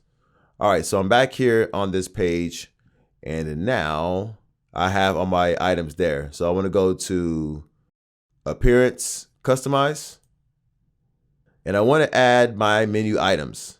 So if you remember, the top section is the header, the bottom section is the footer.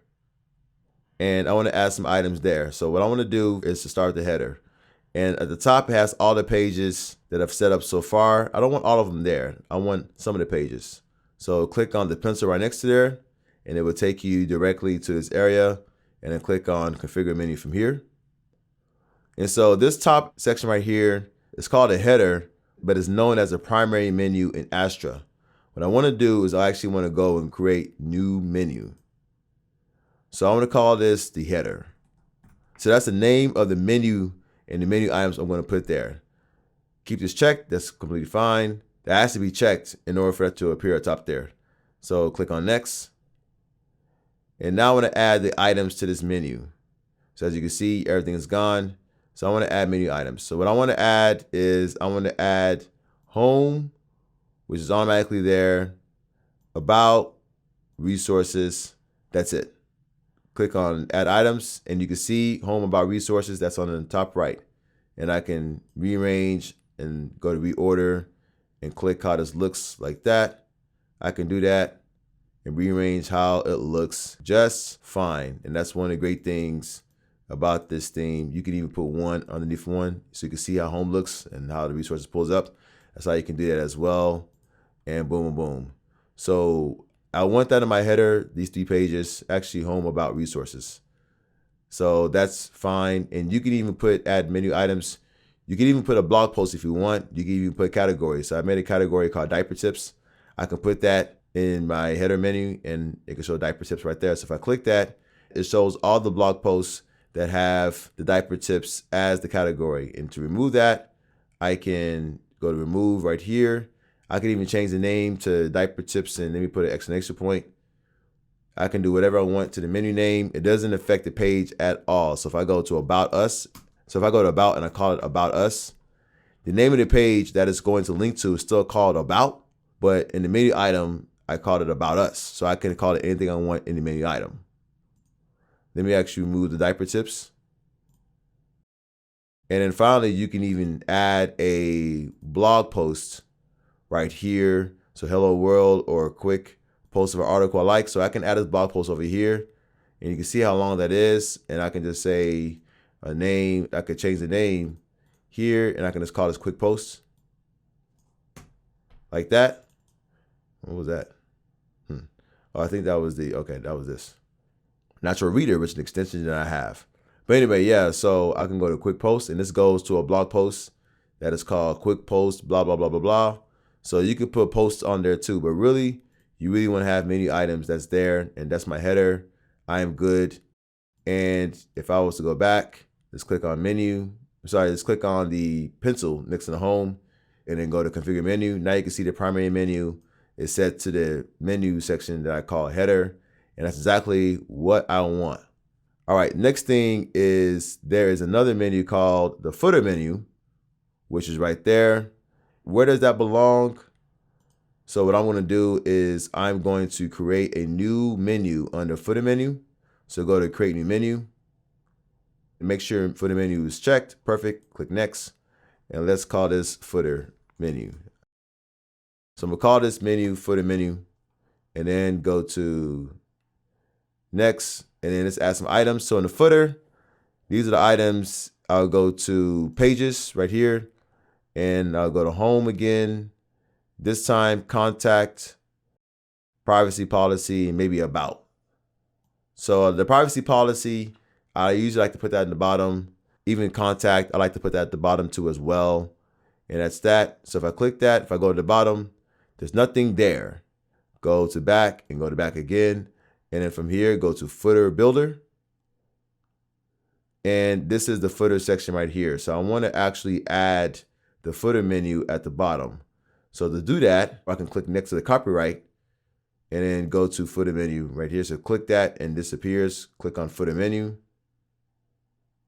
And now you can see all the pages that appear at the bottom, which is what I like. And I can even rearrange this if I want. So the menu items are on top and then the copyright's on the bottom. I actually prefer that. And that is what that is. And then to update the items to the footer menu, just click on footer menu, click on the word, and then go to configure menu from here. And then I will go to edit menu. And that is what that is. Boom, easy peasy. As you can see, the words are, actually, let me put this out.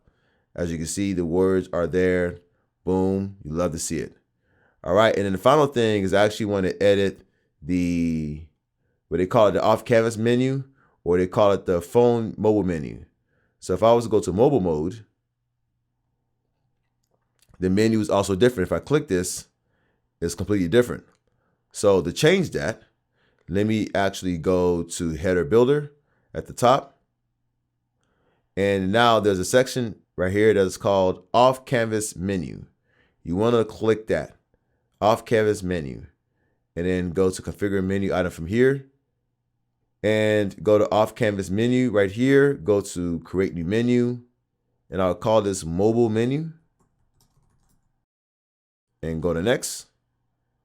And let's add some items. So click on add items and let us add some items. So I'm going to add home. Let's do about, contact, resources, and that's that. So this time I actually added the contact page, which is really not on the header. I've added it here, and that's that. If they want to go to the privacy policy, they can scroll down and they can see the privacy policy right there. That's completely fine. So afterwards, go to add items. Let me go up. And I think this is good. So if I was to click on this right here, not on the pencil, but on the actual menu, as you can see, home, about, contact resources, home, about, contact resources. I can rearrange this around, and there we go. And it looks good. And that's a good basic place to start out on your website. Now let me go back to desktop mode, and now it shows many items there for desktop. So that is a good place to start out. Click on publish. All right, so now the final thing I want to show you before you see my face again is I'm going to show you the widget section on the right. So to change that, you want to go all the way back, and you want to go to widgets right here. And then remember I was telling you how widgets are inside sidebars. So click on the main sidebar, and these are the sidebar items that are there, and it's showing this new thing, which I'm not really a fan of 100%, but that is how they set it up. I actually don't like this. I don't know what this is. It looks like they put the Gutenberg editor. Oh, that's what they did. They put the Gutenberg editor as the widget. That is ridiculous. All right, so let me click on add a block. You know what? This is so confusing. So this is what I'm going to do. I can see all these on the side. I can click the pencil to see what they are. And I don't like how this looks at all. So there's actually another way I can update this. So let me actually click on X to get out of this. And then let me go to appearance, widgets. So that is that. So I'll click on this. So it looks like they also included the Gutenberg editor on the widgets section. That is weird.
So let's look at this right here. And on the side, it has a picture of her and who she is. That's great. You can also have a guy named Adam Enfoy. So this is another guy that has his own blog, and he did the same thing where he has his picture and his face on the side right here. So a lot of bloggers do this. So it's like an image and then your text right there, and then maybe a call to action to go to maybe your about page, a search, and then really like your top articles. All right, and if I click on the X, this is how it's looking at the moment. All right. So sorry that took so long. That was a pretty weird situation with the widgets. I want to see what's wrong. I don't know if that's an issue on my end, or maybe on WordPress's end, or maybe on Astra's end. I don't know what's going on. Astra is the theme that we installed. But that's what happens sometimes. And we just move on and roll with the punches. You're not going to have a perfect blog in the beginning. You just need to have a blog that is out. And then from there, you're writing articles that solves people's problems. And then you reach out to those people, maybe on Facebook groups, maybe on Pinterest, maybe on YouTube, and you can put it as a description, or maybe on Twitter. Regardless, you need to put it at places that has a crowd where you feel you're going to solve their problem. And that is really it. So now let's add some plugins. These are the enhancements to your site to make your site much better. And we're going to quickly go through this because it took a long time at the pages and menu, and especially the widgets section. So we're going to quickly go through the plugins. So just follow me. We'll quickly go through this, and afterwards we will be done. So let's do it. All right, so let us add some plugins. This is the fun part. So let's go to dashboard. And like I said, plugins are like apps to your site. The biggest thing about plugins, however, is you can add 50 plugins, you got 100 plugins, but the more plugins you add, the slower your website will be. And you do not want a slow website because that will turn people away. So that means you don't want a lot of plugins. So we're going to add the most important plugins for your blog. So let's go to plugins, install plugins, and let's go to add new. All right, so the first new plugin we're going to add is called Akizment Spam Protection. So go to install now. And once you install, remember you got to activate. So install, then activate. Install, activate. All right, so from here, it's going to say set up your Akizment account. Click on the blue button. Then go on the left side and click on Get Personal. And where it says $36 a year, you want to put this all the way to the left till this man's face gets kind of white. Instead of it being yellow, it's now white. That's fine. And then you put your email address right there, the email of your blog. And then you put your name and your URL. So your URL is the domain name that you bought. So make sure it's the right domain name. So for me, it was diapers.com. Or was it diapersdiaper.com? I can't remember what it was. Or diapersdiaper.com. I almost had it wrong. I even had the email wrong. So diapersdiaper.com. All right, I think that's right. So then from here, you click the 3 check boxes. Continue with personal subscription. It's going to ask you for a confirmation. So let's go back to my email. And it's going to ask for a code. And I will double click it. Make sure right click, go to copy. And go back to here, paste this confirmation code, say paste. And sometimes it doesn't copy. That's what I'm like. So right click, copy. And then go back, double click it, right click, paste. That's what I'm looking for. So I'm going to continue. All right, so when that is done, I will then go back to this tab that has the Akizment. And if you can't go there, just go to settings. And on the settings, look under Akizment anti-spam. You will see that. Then from here, you'll go to this page and click on manually enter API key. And where is that key located? The key is in your email. So if you go back to your email, you see a key that pulls up out of thin air. Then you go down, double click this key, right click, copy, go back, right click, paste, boom, connect with API key. Now usually I would not show this, but because nobody will actually ever access the site, you won't see this. So API key, that's done. Click on save changes if you want. It's already saved, but click on save changes. And that is that. So what this does, if I go back to my dashboard, So WordPress is actually notorious of getting spam comments. If you want to not have any spam comments, put in achievements. Simple as that. And at the at a glance section, you will see it says achievement blocks spam from getting to your blog. There's nothing in your spam queue at the moment. That is because you're having a new blog, but once you get more popular, you start having a lot of spam comments, and achievement actually will block it. And that's why it has so many downloads. All right, next thing you want to install is your security plugin. So it's called WordFence. So go to plugins, add new. And when you're there, you want to type in WordFence, F-E-N-C-E, WordFence, all one word. Because tech people like writing things in one word. So once that is done, look at the first one, go to install now. So install, then what? Activate. So when that is done, it's going to ask for your email. You put your email there. And then you select no. You don't want any updates like that. You're already getting a lot of emails. Why get more? Click this right here. Go to continue. And then it's going to ask you for this. Go to no thanks. There's a little link on the right side. You click that. All right. So the next thing you want to do is on the left side, look for WordFence. It's a new option that has appeared. Go to dashboard. And then click on the X right here if you can see that. And then it's going to ask you, do you want WordFence to stay up to date automatically? Say yes, or enable auto update. There are times your plugin gets updated, just like how apps get updated all the time. Plugins get updated as well. Sometimes you want to auto update and sometimes you don't want to. This is one of those plugins that I don't mind auto updating. Next thing is going to say optimize the firewall. Go to click here to continue, or configure, as I meant to say. Nice. That was the natural reader thing. All right, so from here, click on download.ht access. You probably want to put this in a place where you know where you can retrieve it. This is if things go really, really bad. You may ask for this file. You can put that in, and that's that. So once that is done, hit continue. All right, installed, perfect. Go to close. So once that is done, it's on learning mode. In about 7 days, this will automatically go to enable and protection. Right now, it's September the 5th. 7 more days is September 12th. It'll automatically go to enabled. So, but right now, it's just learning who the heck you are, and that's that. So the next thing you want to do is to go to scan. So you can scan your website. So click the X. You can scan your website by hitting new scan. You likely will not get any new updates, but that is pretty much something you can do just to scan it. All right, and the last thing I want you to do is go to all options on the left. And I'm going to click on dismiss because I already configured my firewall. Maybe because the URL is different, so it might be tripping. All right, so from here, I want to go down to where it says email. So that is right here. So global options, email alert preferences. I actually want to uncheck all of these right here. I want to check everything, but I do want to keep some enabled. So one of them is email me if WordFence web application firewall is turned off.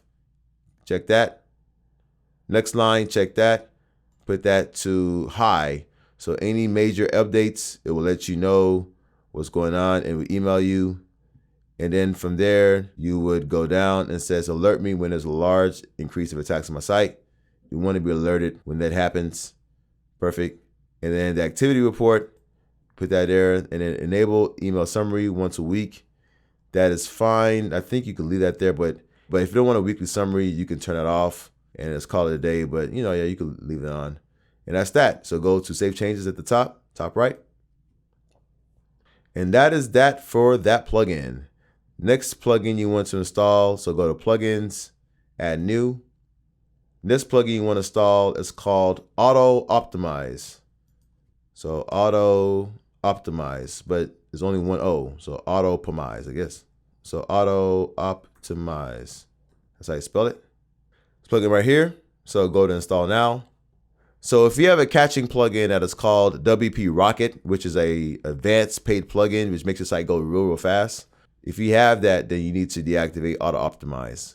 But if not, then that's cool. I do have a blog post that talks about that in the description, and it will talk about the best plugins to install.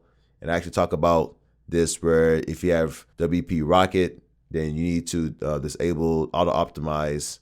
And there's another plugin I'm gonna talk about in a second. You just need to disable those. But anyway, so thank you for installing auto optimize. So you go to auto optimize right here, go to settings in the bottom left. While I'm here, I want to click on optimize JavaScript code, go down, optimize CSS code, and optimize HTML code. Go at the very bottom, click on save changes. And then from there, you go to the images tab. And you don't want to optimize any images right now. I'll show you how to do that a little bit later. But the lazy load images, you can definitely click that. That's good. Go to save changes. And basically what happens is that when you scroll down, your images will appear when you scroll down. Because if you have a blog post or an article that has like 50 images, you don't want it to load all 50 images all at one time. You want it to load it when it goes down and when you see the image. Because if you load it all at one time, your site will load slow. And you don't want your site to load slow. Ooh, you don't want your site to load slow. Little tongue twister. All right, so as I was about to go to the next plugin, I refreshed the page and this screen popped up. This actually shows that the temporary domain name no longer works and you will have to put in your actual domain name. For me and for us, it was diapersdiaper.com. So let me copy that and put that in the URL. And once I do this, it should just show the website. And there it is. So diapersdiaper.com finally works. The propagation finally happened. So I guess when I said the 48-hour propagation was going to take place, it really took about 24 to 48 hours. So they weren't lying. So this is the website, and your website and your URL will be different. But this is it. And for me to log in, let's go at the very end after .com/wp-admin. And this will take me to my login screen for WordPress. All right, and let me put in my information. All right, so I am back in the game. So I may have a new plugin that I probably installed since this thing happened. Let me go to plugins, install plugins. And now I'm at the screen. Let me scroll down, and I bet you have a new plugin. Yep, Jetpack.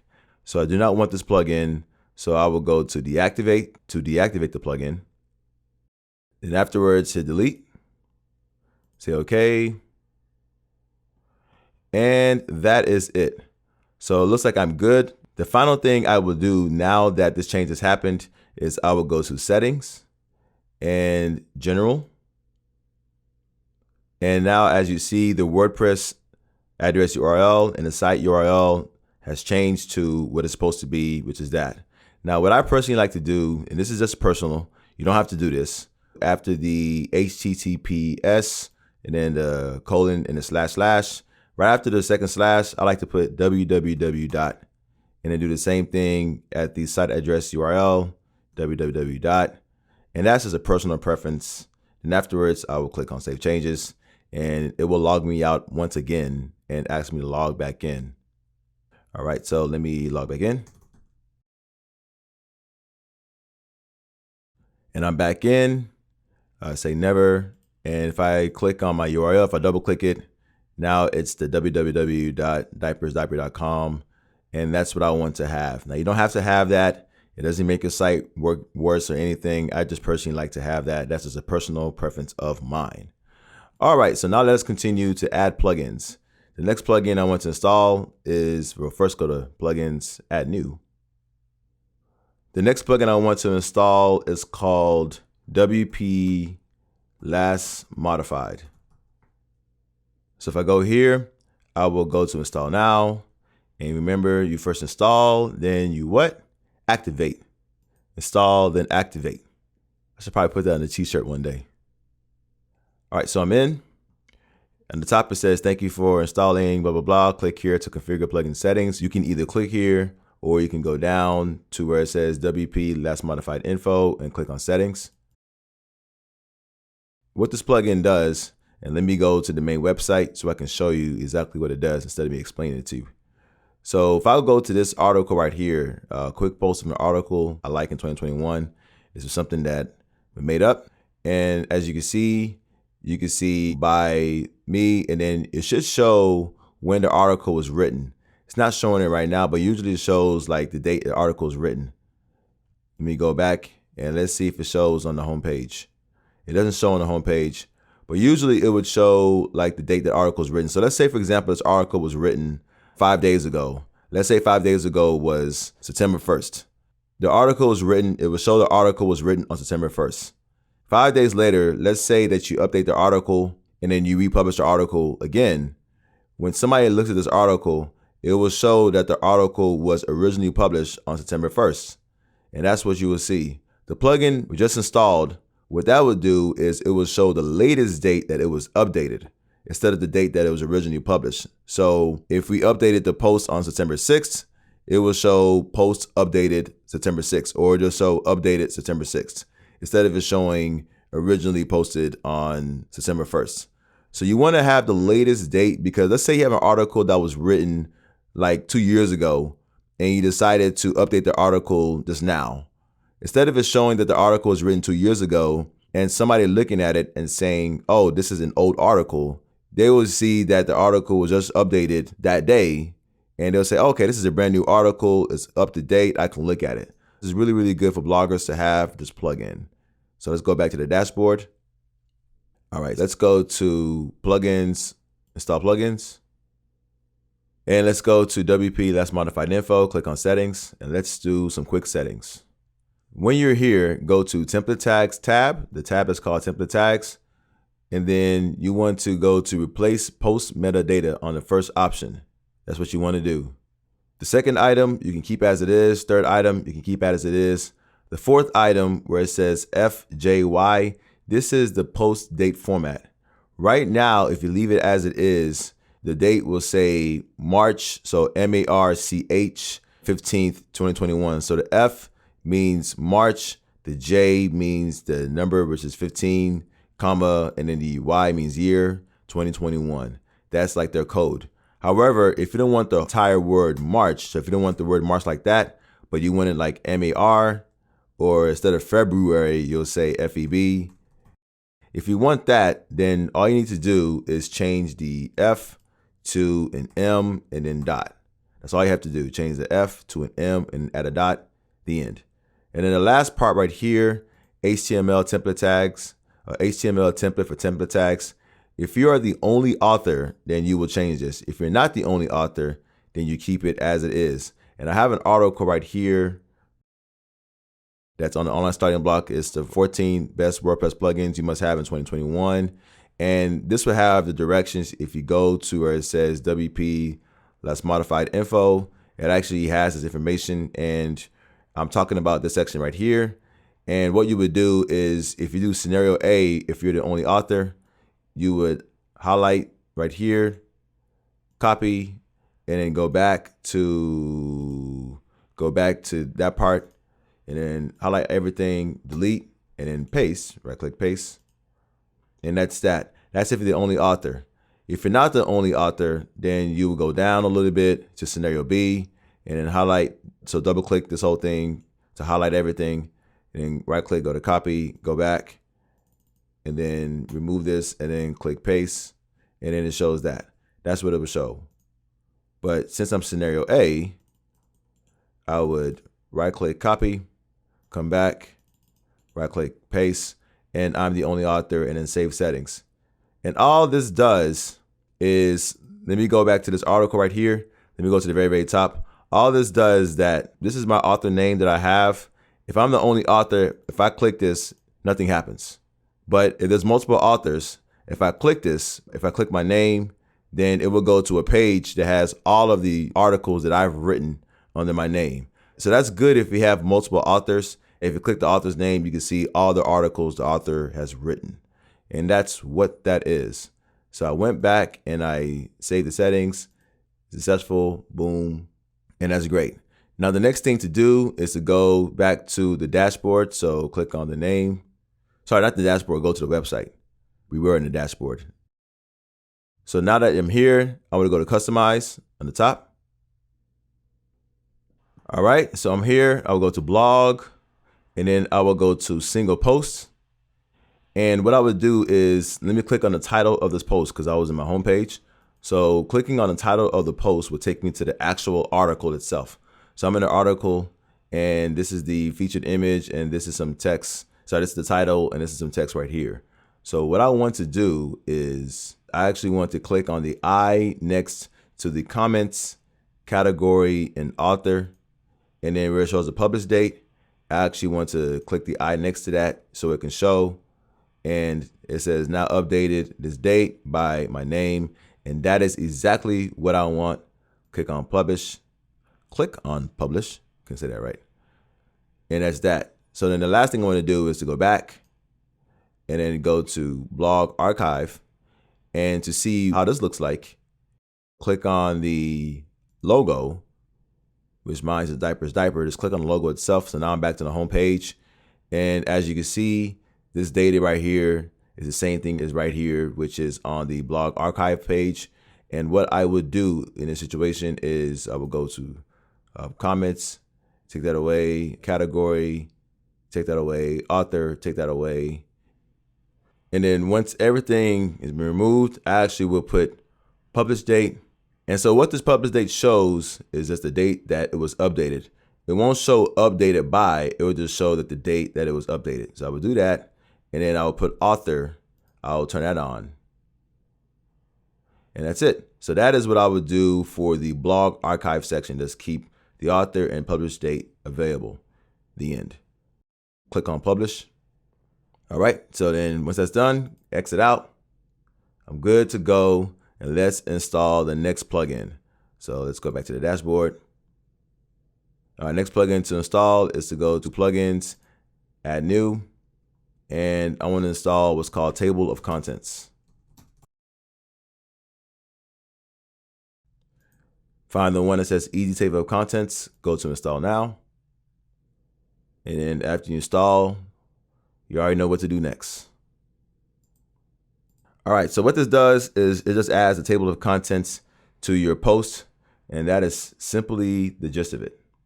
To update the table of contents, you want to go to your install plugin screen, which is where it automatically goes once your plugin is active. Look for easy table of contents and then go to settings. All right, now where do you want to enable support? This is where you can update the settings for your table of contents. Click on post, make sure that's active. Where do you want to auto insert your plugins? You click on post, boom, that's it. And then your position, you leave that as it is. Show when 4 or more headings are present. I'll talk about that later, leave it as that. The toggle view, I actually want to turn that off. I want to turn off the toggle view. And then the counter, make that none. Leave that as it is. And all that means is whenever you have an item in your table of contents, instead of it saying 1, 2, 3, 4, 5, you just want to have nothing there. Now you can have 1, 2, 3, 4, 5, like 1, do this, 2, do this. You can do that, but you just have to write it yourself. And that's what I prefer. So leave that as none. Now this part, the appearance, this part is important. First thing I would do is for the width, I'll make this user defined. So I would click on this and go to user defined. And then the custom width, I will make this 425 px. And I have directions in this in the description. It's the same article of where the best WordPress plugins that I recommend is in. The title font size, make that 110%. And then the font weight, make that bold. And then this font size, I actually want to make this, let me make this 98%, but I may keep it as 95, but let's make it 98 for now. And as for the theme, you can leave it as it is, or you can change the color of your theme. If you want custom colors, you would go to custom, which is what I personally like to do. And this is where you change the colors of the custom theme. Now, what I would do really is, and it's kind of important. So the link visited color and the link color should be the same. I'm saying it again, the link visited color and the link color should be the same. In this situation, these colors are going to be black. So make those black, that's that. And then the link hover color. So if you hover on the link, what do you want to make this? I will make this the color of your theme. So what is the main color of your theme? In this situation, we made ours kind of blue. So I guess leave it like that. I click that, that's cool. And then the title color, I like to make the title color the color of the theme itself again. So I make that the color of the theme, but I like to make it a little darker. So if I bring this down, make it a little darker, or you can just make it black and call it a day.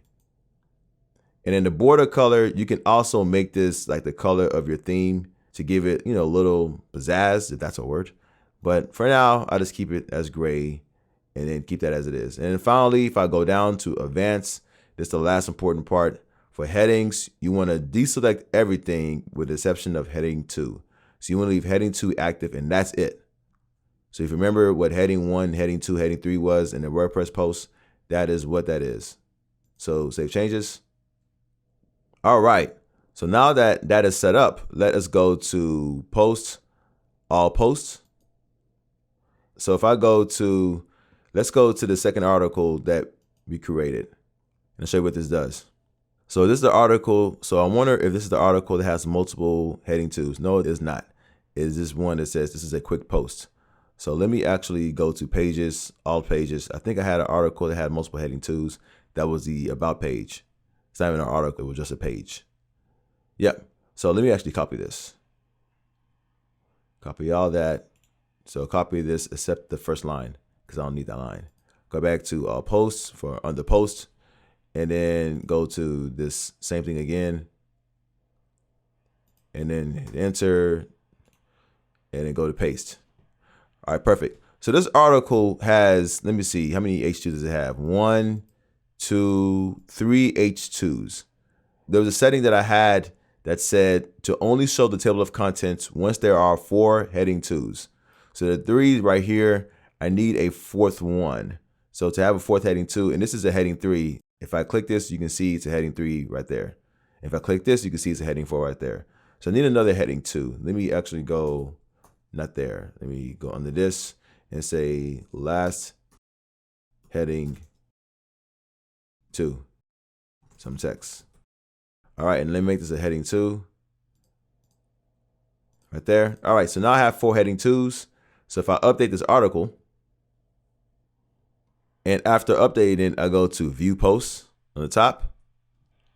Now, if I was to scroll down right here, you can see that there is my initial text, which is basically the intro, and then your table of contents right there. So that's my table of contents. And the table of contents will be set before the first heading 2. That is where the table of contents will appear.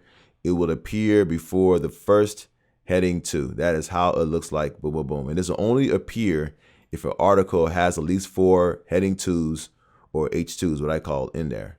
If I took away heading 2, then the table of contents will not show. In addition, let's go back to edit posts on the top. I have some heading 3s in there. If I want to include a heading 3 in my table of contents, like my story is great as a heading 3, if I want to include that, then I would go to the bottom of this post edit screen. You see table of contents that was just added. And what do you want it to show? I can show heading 2 and heading 3. So this will only apply to this post only. So it basically overrides the settings, the global settings that I set. And this actually will apply only for this post. So I want to show H2 and H3, or heading 2 and heading 3.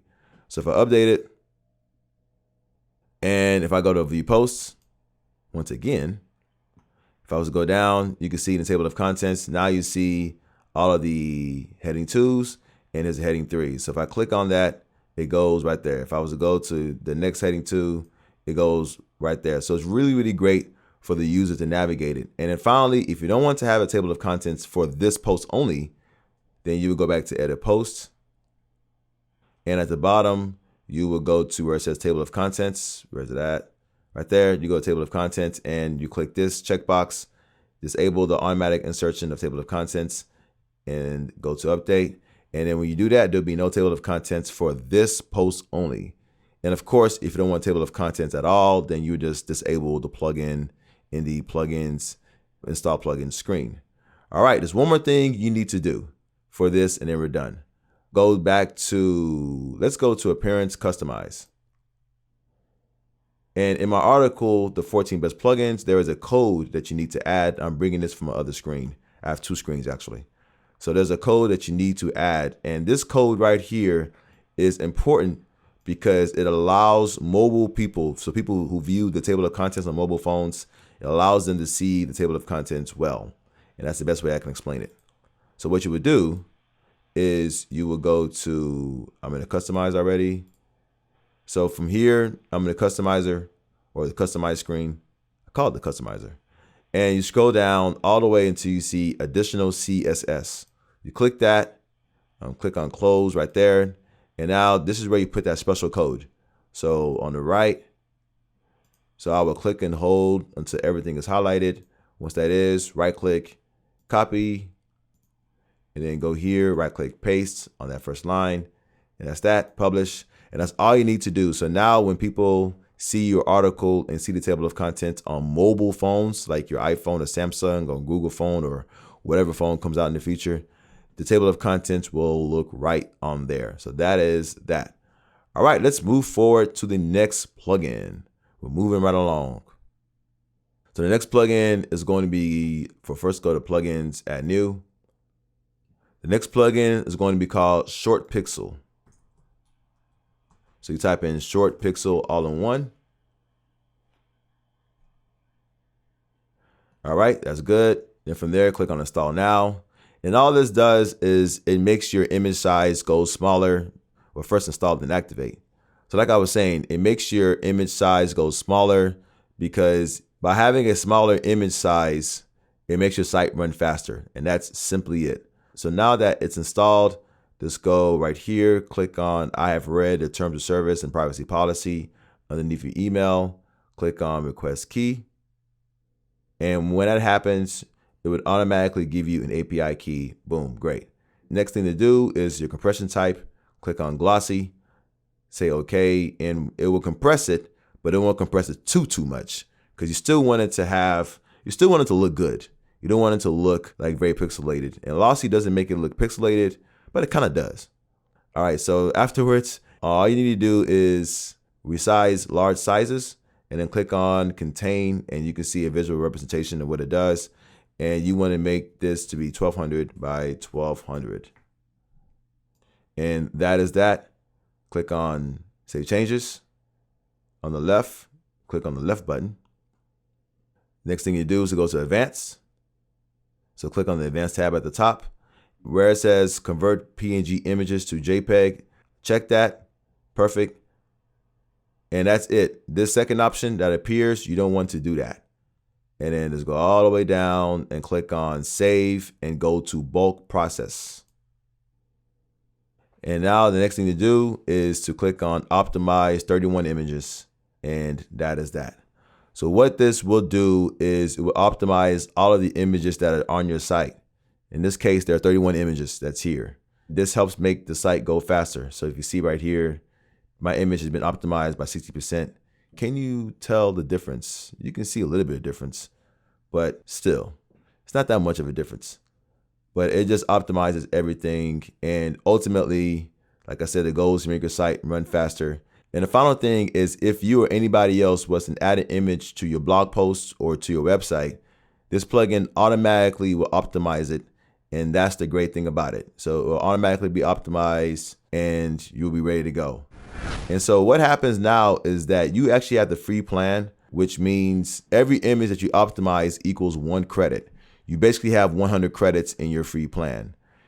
Later on, after you are optimizing about 100 images total, you will get something that appears that says, hey, you can optimize 10,000 images or basically get 10,000 credits for $10.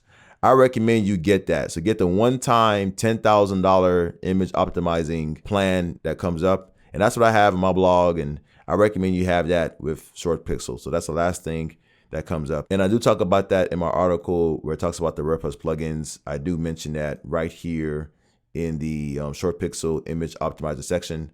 At the very bottom, I do talk about that right there. All right, move forward. Let's move forward. Go to plugins, add new. All right, next plugin I want to install is called WP User Avatars. So basically, when you write a blog post, you want people to see who wrote the blog post. You want to show an image of who has done it. So once you're here, go to Install Now. And afterwards, click on Activate. And once it's activated, you will go to Users on the left side and then go to Profile. And if you remember when we initially set up the users, remember I was saying when it went down to, well, you can't see it now, but there was an area where you can upload a profile picture, and I said, don't worry about that right now. Well, this is where you can update it. So in the avatar section on the right side, you want to click on choose from media. Don't click on choose file, because if you click on choose file and you upload your picture, it will not optimize it. But if you click on choose from media, and if you need to add a new picture, go to upload files tab and then select the file right here. That is how you can upload your image. So I would do that route, and then after it's uploaded, the image will appear like right here. For myself, that's my profile picture. And then I can even add some alt text. So in this situation, you'll put your name. I'm putting mine right here and say profile pic. I could do that. And then afterwards, click on set as avatar. And that is that. Click on update profile. And now if I look on the right side of the page, the top right, and you will see my image, and you can see your image as well. Boom, boom, boom. That's that. You can even use the image of the actual blog. So instead of you putting yourself, you can put the image of the blog. So you can have a user, that's the name of the blog, and then you can add another user, which is yourself, and make yourself an administrator, and then use your own image. You can do that if you want to give you just an extra protection, just in case if your page gets hacked, then you can use like the blog's main user, and then you can still use that and you're good. So that's that. And now let's go back to plugins, add new.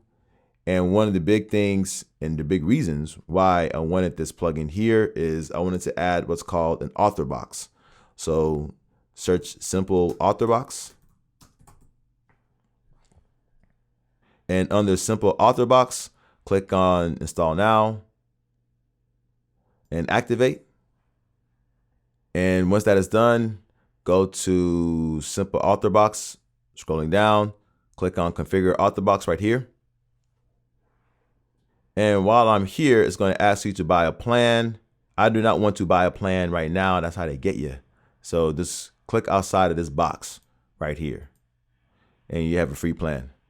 Now, at the recording of this video, they recently updated how their thing looks. It's actually optimized for you to actually get the pro plan. So I guess it's time for them to make some money. But we're going to keep the free version and keep it moving right here.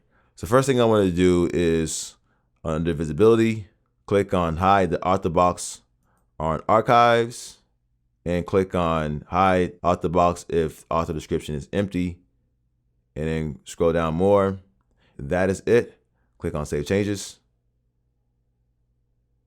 Next is to go to elements screen on the left side. And then under elements, where it says open social icon links in new tab, you want to enable that. Click on save settings. Next, go to appearance. And under appearance, I want to make the top margin of author box, I want to make this 50 px. So this is the space between the bottom of your text and where the author box appears at the bottom of your article. So this is how your author box will look. So this is the space between the bottom of your text and then this author box at the bottom. So it's 50 px. That's cool. And then the border width, I'll make this 2 px. So you'll have a border, and how big is a border? I'll make that 2 px. And then the image style, so how's the image gonna look? You can make it square, or you can make it a circle. I prefer a circle. And that is that. At the end, it has all these pro features I don't want. Click on save settings. And then the author box tabs, you can have some tabs in your author box. All these are pro features, and it's letting you know that, hey, get the pro feature, you start looking real good. But I'm not gonna do all that. Next thing I'm gonna do really is I'm gonna go to advanced tab. And at the very, very bottom where it says load generated inline styles to footer, click on enabled. That is what you want. And then save settings. All right, so it's been saved. And final thing I wanted to do is to go back to users and then profile.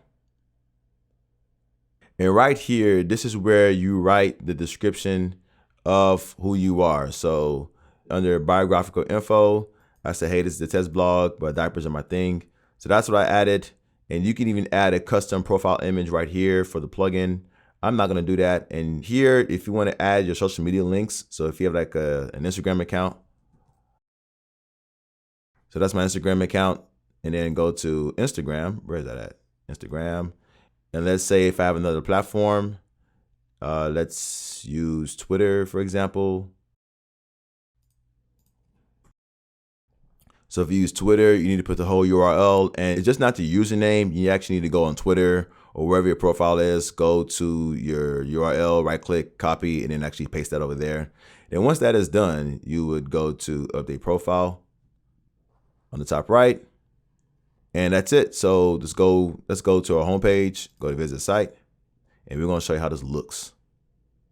And let's look at this article, Hello World. And if you look at the bottom of this post, you will see that is who I am, and that is my description, boom, boom, boom.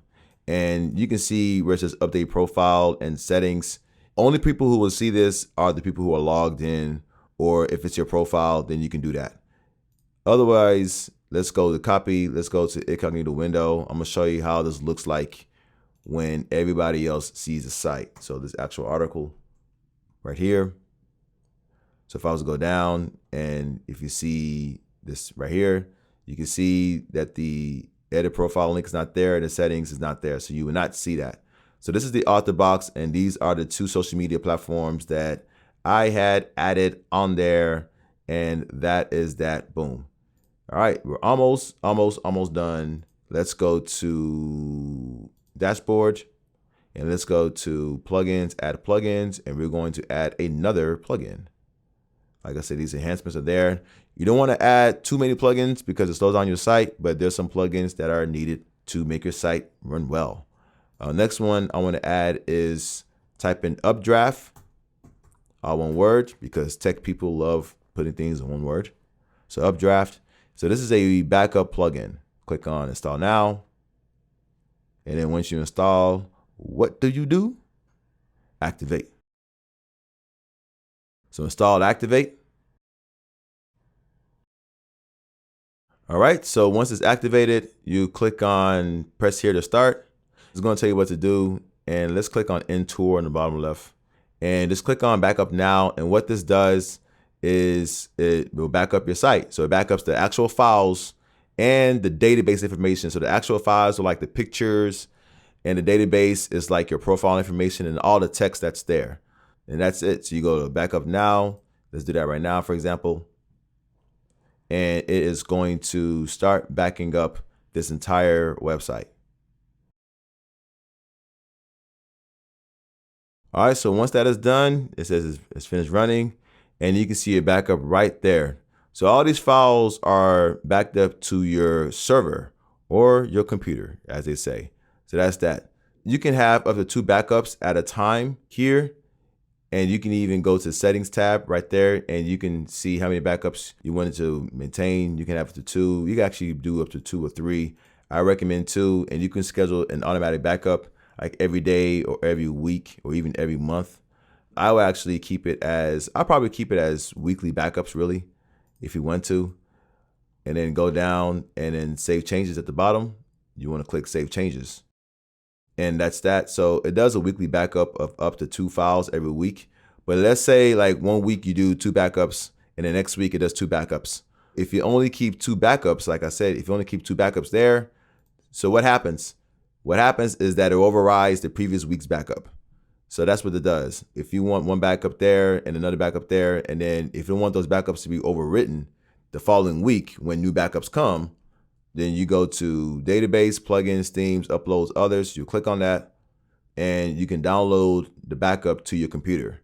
So you click on database, download to your computer. And when it downloads, it actually may say that the file may be unsafe. I'm gonna show you a quick example. So I create a new backup folder. Let's do today's date. So today is 09/06, 2021. So that's this backup, and then let's just save it. And when it does that, on the bottom, it says it's not commonly downloaded, it may be dangerous. So you want to click on the right here, that arrow, and go to keep. And that's all you need to do. So that may happen for every single one of these, and that is that. And then once you are ready to restore a backup, so let's say that you had a backup from a long time ago and you want to restore that. If the restore option is not there, then you can just go and upload backup files. So let's say that like you had backed this up, and let's say you deleted it. Like if you click delete right there, and let's say you backed all of this up to your computer, the plugins, themes, uploads, others. So you put all of these literally in the same folder in that date, and you do that. And then let's say, for example, you delete this right here, but you want to restore what you have put in your computer, for example. Then to do that, you would go to upload backup files. You click on select files. You'll go to your folder, go to backups. You would then shift click the first one, and then click the last one to highlight everything, and then go to open. It will appear there, and then once that is done, it will be completed, and then now you have your backup restored. And then click on restore right here. Once that is done, it will go back to your computer. I hope you really follow that. If you didn't, just rewind it a little bit. But if you ever want to restore something, you can click on restore, and that's how you restore your old backups. But it's still good to have a backup.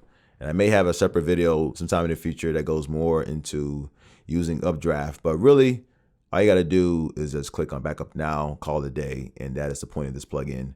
Boom, you can back up your stuff. All right. So the main plugins have been installed. Let's install really one more. We're actually going to install two more plugins, but let's install this plugin here.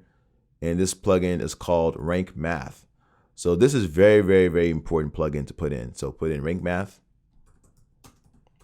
Very important for bloggers. Now Rank Math is 2 words. And then click on install now. And then click on activate. So I do have an article, if I put this over here, I have an article that actually talks about how to install Rank Math SEO, and it talks about this, and you can look at this article, it'll be in the description, and it will show you exactly how to install this. All right, so when you put in Rank Math, you want to click on skip now. And by the way, this is an SEO plugin. This plugin helps Google find your articles so it can rank higher in search results. And that's the best way I can put that for now. All right, so from here, go to Start Wizard. Events mode is highlighted, that's fine. All right, so what is this? Is this a personal blog?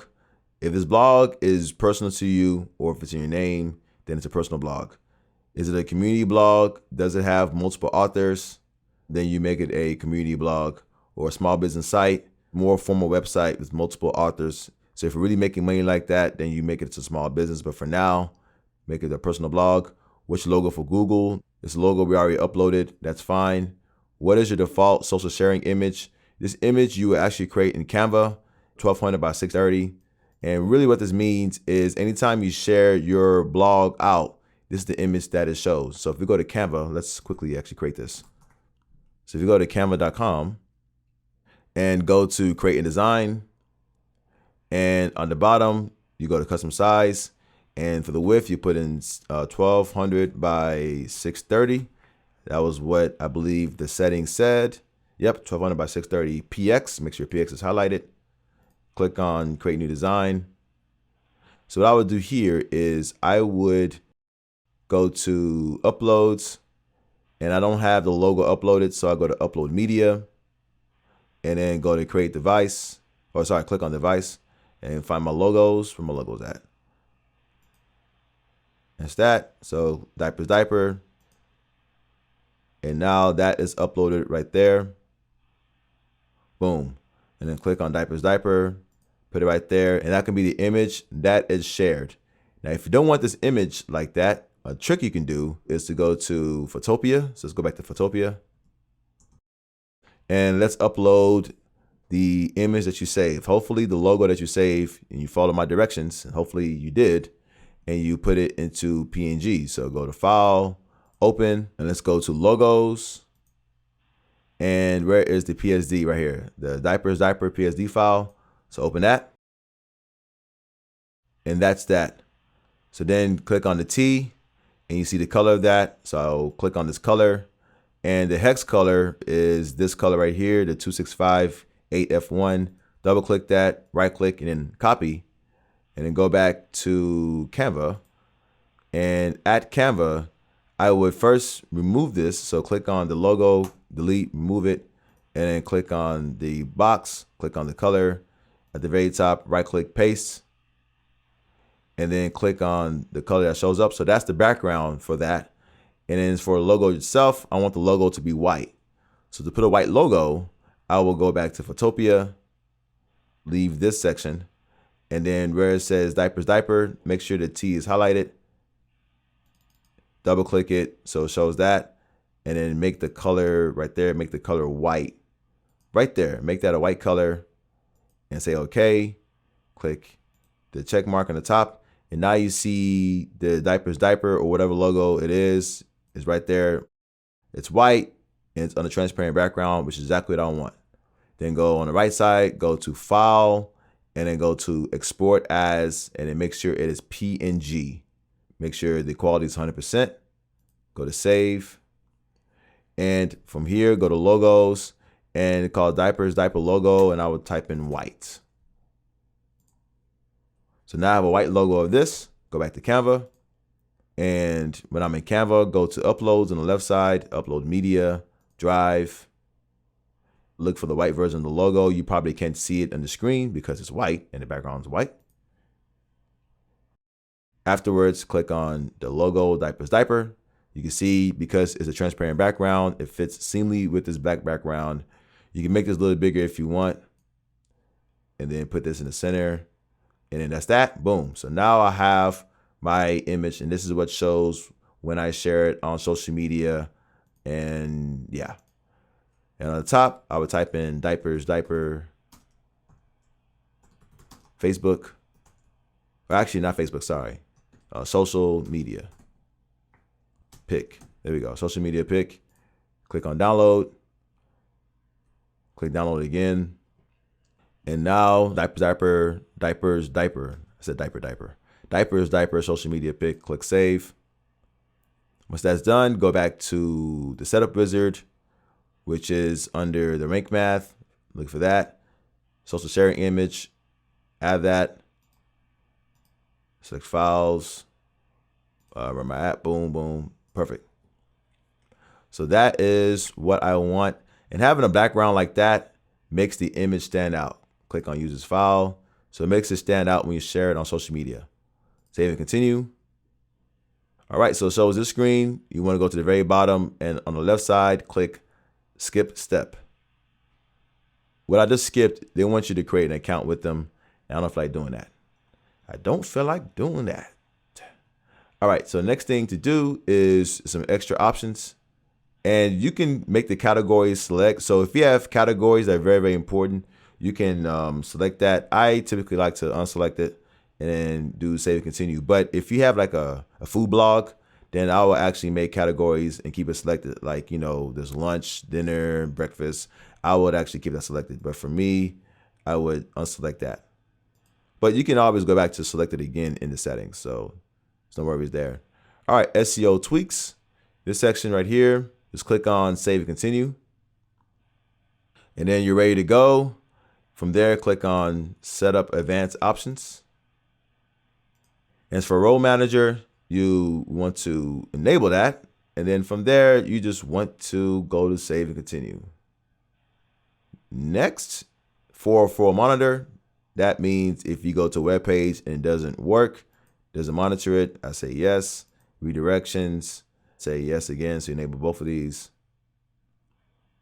And as far as this, you want to keep everything as it is. Boom, boom, boom, yada, yada, yada. Click on save and continue. All right, so you made it here. Now we're going to do some final setup settings. On the left side, you want to click on titles and meta. So underneath rank math on the left side, look for titles and meta. And once you're here, this is how it looks like on Google. So your post title or your article title, and then the name of your blog. And the separator is this little thing right here in the middle. So you can change this like that. Typically, most sites either do the first one, this one, or this one. So for now, I'm actually going to leave it like that. That's fine.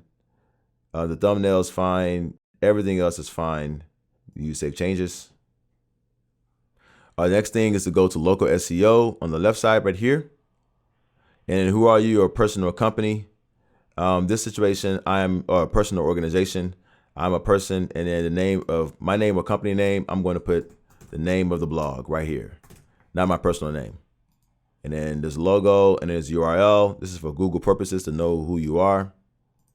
So say save changes. All right, so the next thing is go to social media tab on the left right here. So click that. And so here, if you have a Facebook page, put the Facebook page URL here. If you're an author, then put your personal Facebook page. So if you have a personal Facebook page, whatever that URL is, you put that there.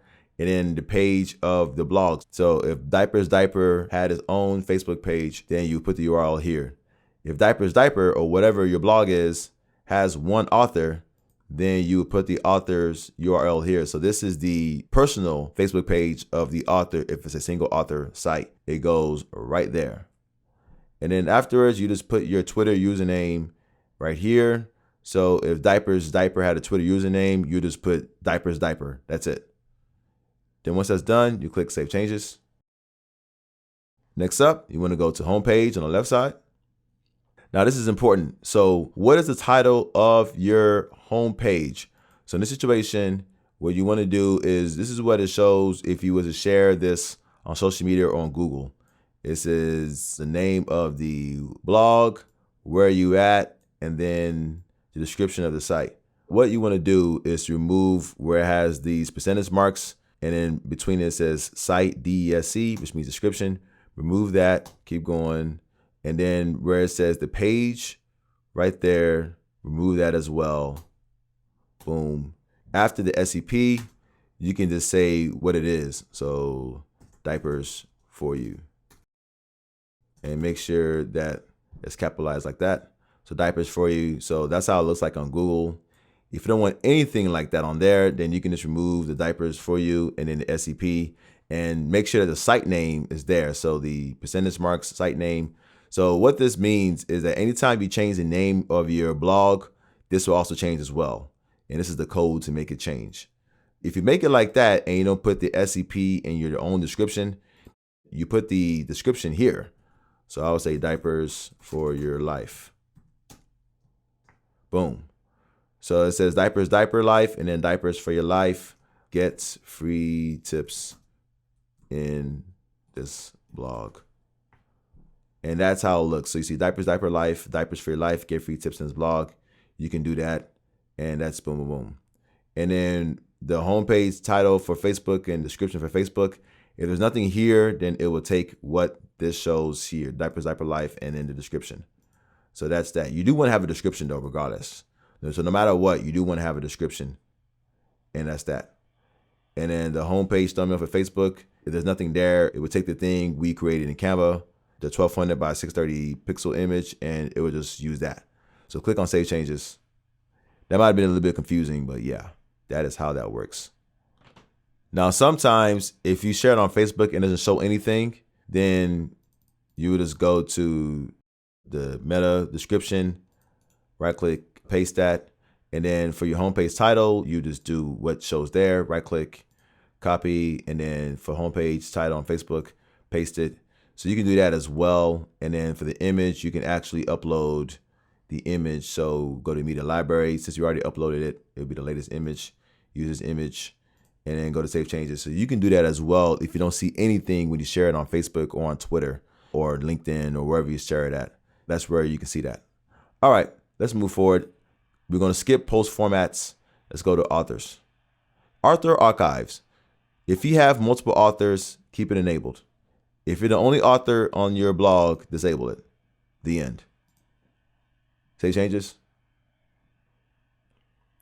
And then under miscellaneous pages, from here, you would go down all the way to these last three options and enable all these three. Go to Save Changes. And we are almost at the end. So on the post types, if you click on posts, so right here, anytime you write an article, this is what it shows. So it may show, for example, your article title, / your blog name. This / is your separator. This is the separator that we set up earlier underneath the global meta section. I believe it was global meta.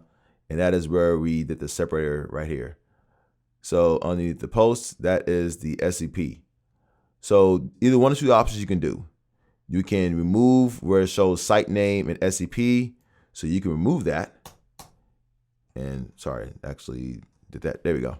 So you can remove that and it just shows nothing but the article title. So the article title says 10 ways babies get on your nerves, for example. This is what it would show, 10 ways babies get on your nerves. That's what it shows. This is basically the article title. And then it shows the description of the article, which is the excerpt of the post, which is set when you actually make the post. If you remember how to do excerpt, it just takes from the excerpt and call it a day. Anyway, but you can do that. The other thing you can do is, let me undo what I did. All right, so this is how it originally was. The other thing you can do is keep it just like that. The only reason why I would keep it like this is if the blog's name is short. So in the situation, diapers, diaper life, that's kind of long. Now, if your blog's name was like one word and it was like kind of a short word, I want to say something underneath 8 characters, maybe 9 characters, then I would keep it like that. And the reason is, let's say if I had a title that was called 10 ways, what I say, babies get on your nerves in 2021. All right. So this is what it will show on Google. Now this is fine, but unfortunately, if you see the very end where it shows the site name, you can see that the rest of the text is cut off. And you want to avoid that at all costs. And this is a Google. Now on Facebook, they give you some leeway. Twitter, it may not actually, but you want to avoid that at all costs. So what I would do in this situation is I would just take away the site name and the SCP. So that, and then just leave it. So that's how it looks like when you share an article. But really, it would just be, what did I put it as? So it will be title.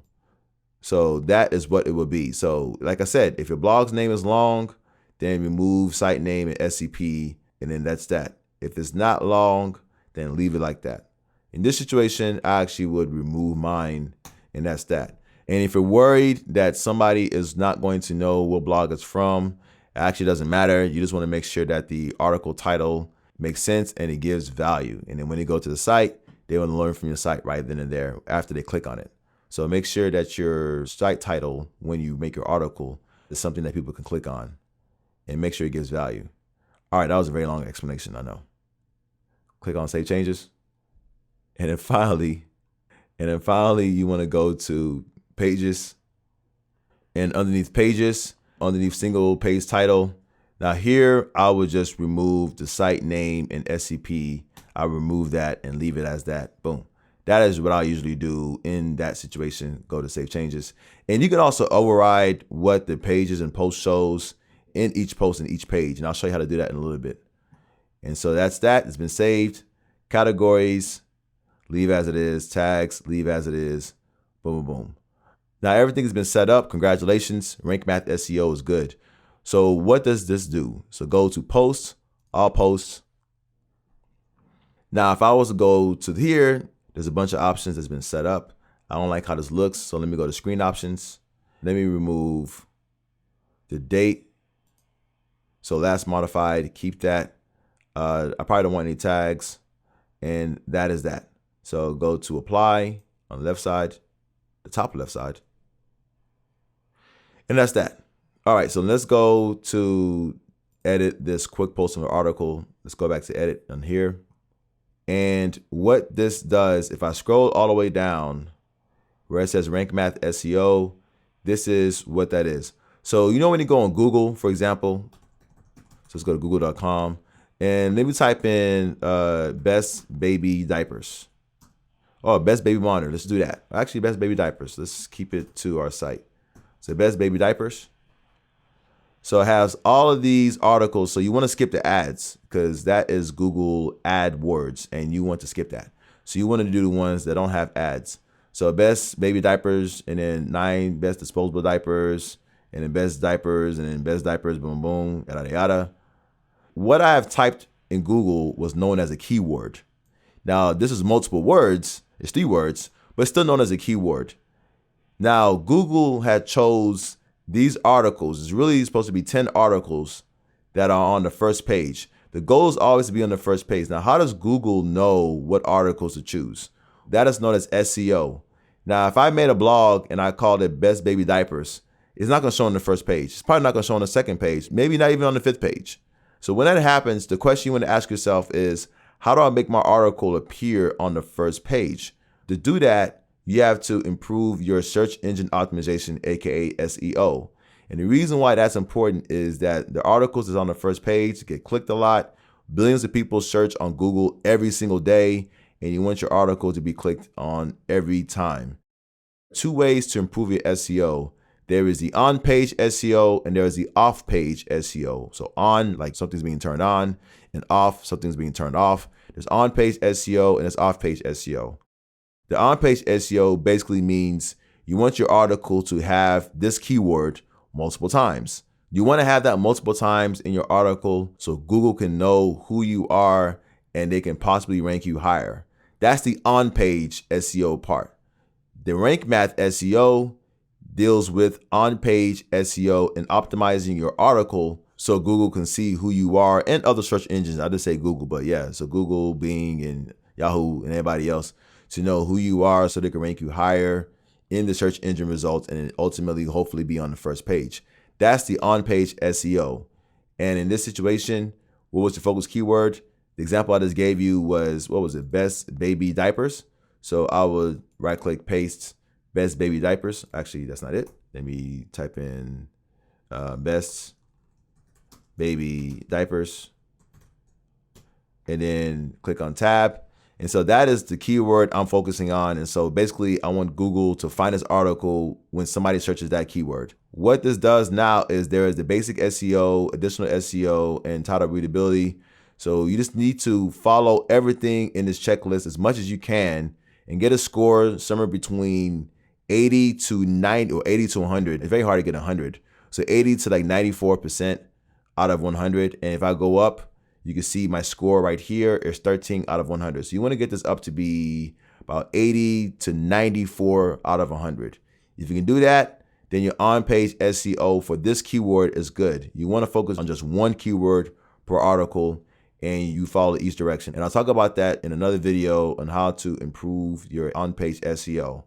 And then your off-page SEO is how many people are linking to your site. That's called backlinks. So basically, if you have, like, for example, this best baby diapers for babies. So if I was to click on this article and let's say like right here, like this is a link right there.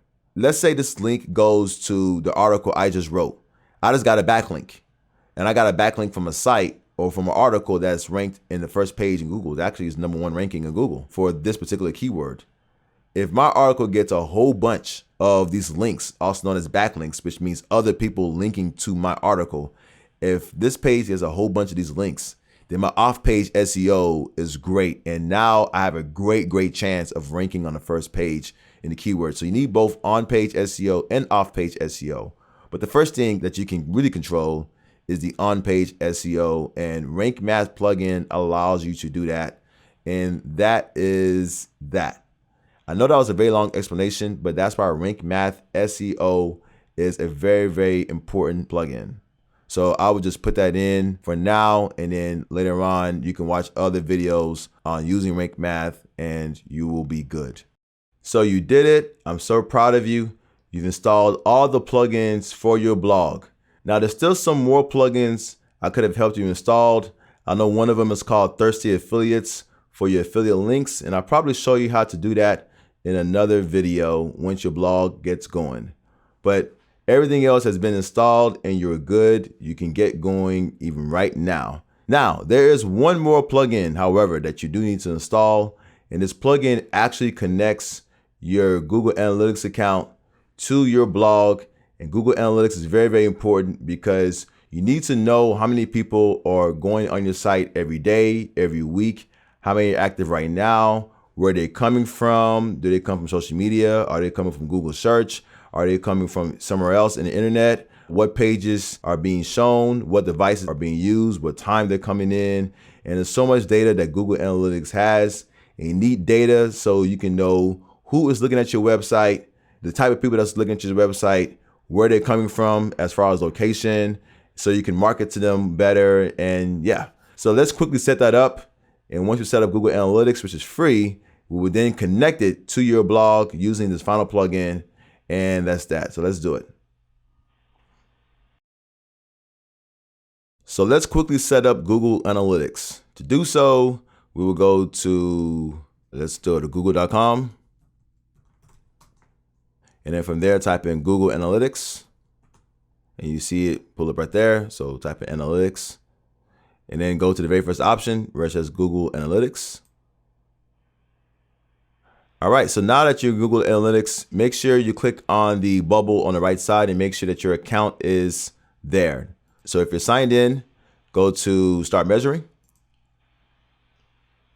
And then from here, your account name, you want to put your business name.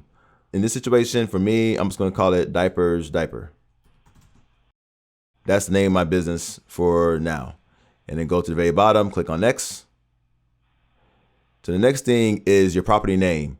So this is the actual name of your blog, because you can do a property for your blog, a property for your online store, a property for multiple things. In this situation, I'll call this Diapers. For me, I call it Diapers Diaper Blog. You can call it the name of your blog. So make sure you put the blog name and the word blog, like the actual word blog at the end, so you'll know that's what it's for. And then put your time zone there. For me, I'm Eastern. Yours can be anywhere else. Your currency, make sure that's right. And then show advanced options, click on that. And then create universal analytics property. You want to click that. And for your website URL, HTTPS, you want to put your actual blog name. So if you go back, you want to make sure Diapers Diaper or whatever yours is selected. And then you want to put just a www.yourdomainname.com. That's it. Right click copy, go back there. So if you're at this point right now and your website is still the temporary version, then you just put your domain name there. So put www.yourdomainname.com. You put it there. So that's that. Finally, you go to create a universal analytics property only. This is the old way to set up Google Analytics. So click next. Then some final information. What's your category? I am in baby. I don't know what this is. Well, for this one, I would say people in society. And then for business size, I'm the only person, go to small. And what's my point to use Google Analytics? In this situation, you can put anything you want. I would say to increase my conversions, analyze my measure lead generation, and optimize my site or app experience and customer engagement with my site or app. I could do those, that's fine. Click create. And then afterwards, it's going to ask you to read their terms and conditions, which nobody ever reads, but everybody complains about. It's funny, right? All right, so once that's done, make sure all these are unchecked. If not, click on uncheck all, then save on the bottom left. Click on got it, and it's going to give you all of these things. And just click on the screen so you can get out of that. And that's that. So that's the first step. Now let's go back to the blog and let's add the plugin, the final plugin I was talking about. So you go to plugins, add new. And under the search plugins name, you want to type in GA, which means Google Analytics. And you will see this pull up right there, GA Google Analytics. Perfect. Click on install now and then activate. You know I'm about to say install, then activate. So the reason why I like this plugin instead of like Monster Insights and all the other Google Analytics plugins is because the GA Google Analytics is lightweight.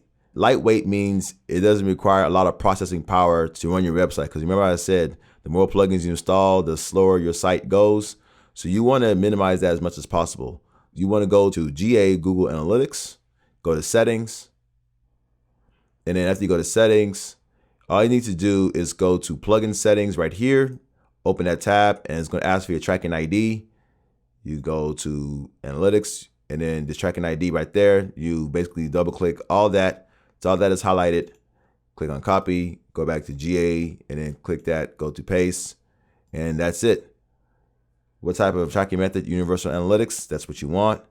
Link attribution, you want to enable that. I do know what that is, but it's kind of hard to explain it right now, but yeah. You can even enable support for Force SSL, that's completely fine. And then finally, what's important is disable tracking of admin level users. So people like you, the people who are running the blog, you don't want Google to track what you're doing. You just want to track the users. So that's that. Click on Save Changes.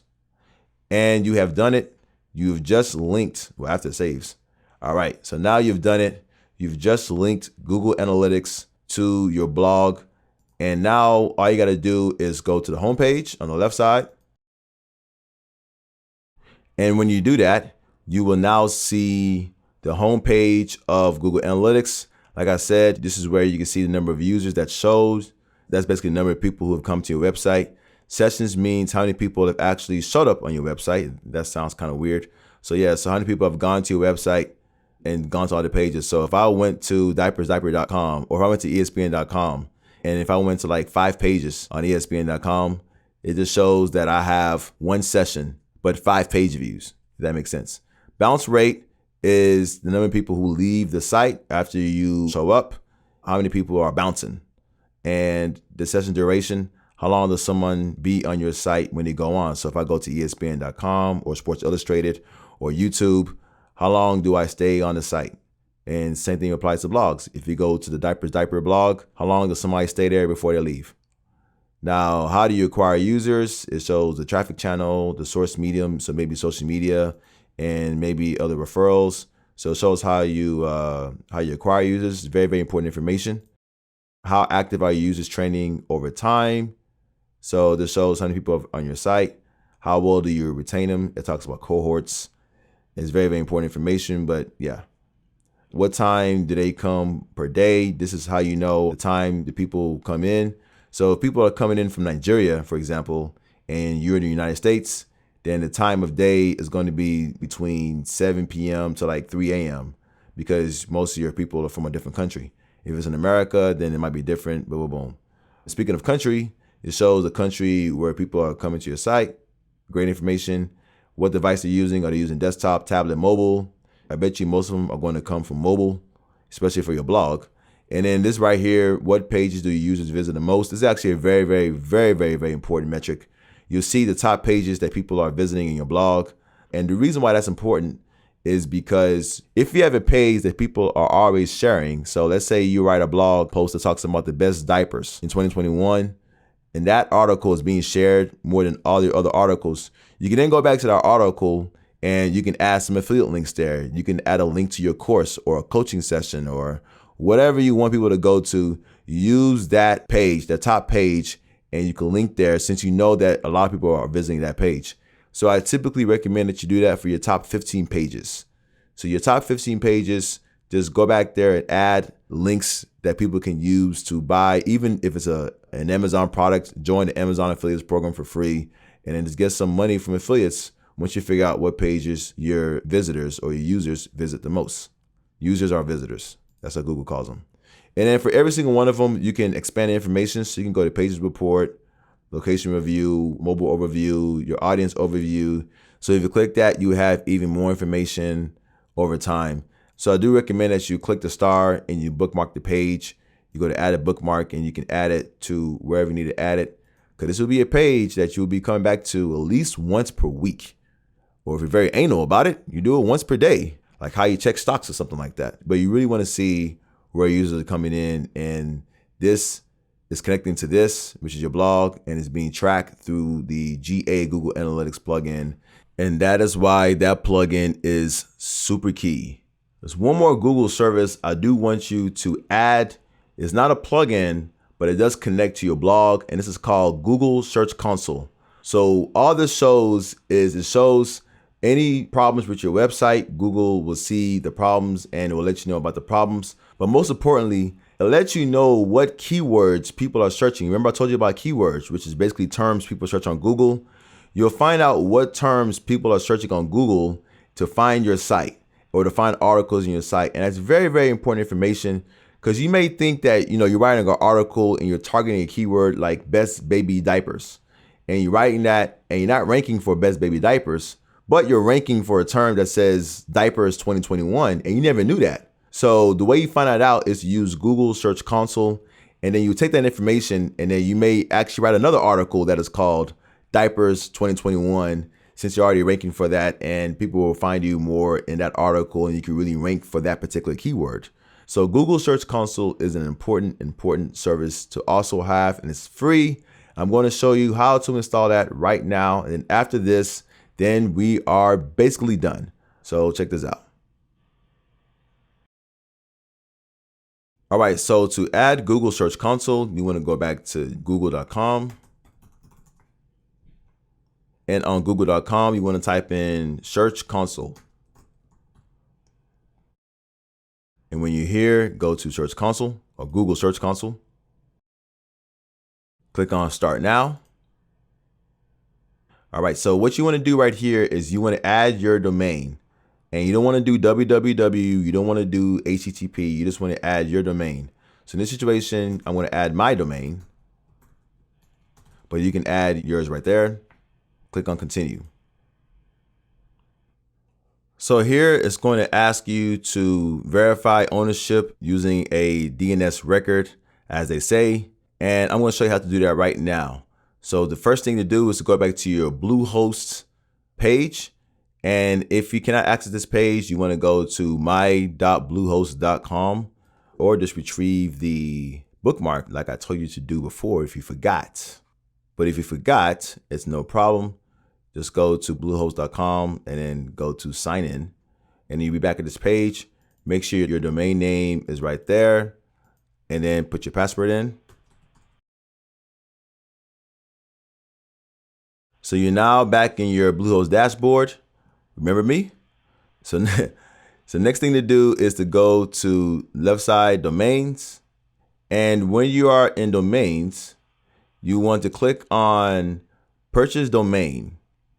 Now this is not where I want to go to at the very end of the day, but if you go to purchase domain and you go to the very bottom, you will see a new option that's called zone editor that appears out of thin air.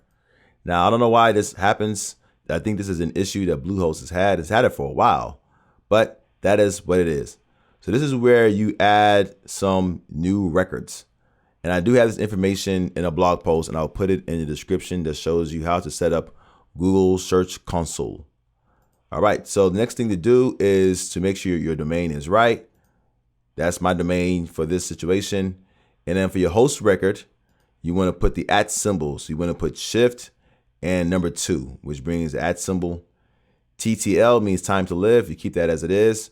Your type, this is important. You want to put it to TXT. So if you go back to Google Search Console, you can see that you need to make a TXT record. And that is the type that you're doing right now. And then your TXT value, this is the value that it wants you to do. So click on copy on the right side. So it automatically copied it. And then go back here, click there, right click, and then paste. And these long characters are there. And click on add record. And successfully added it.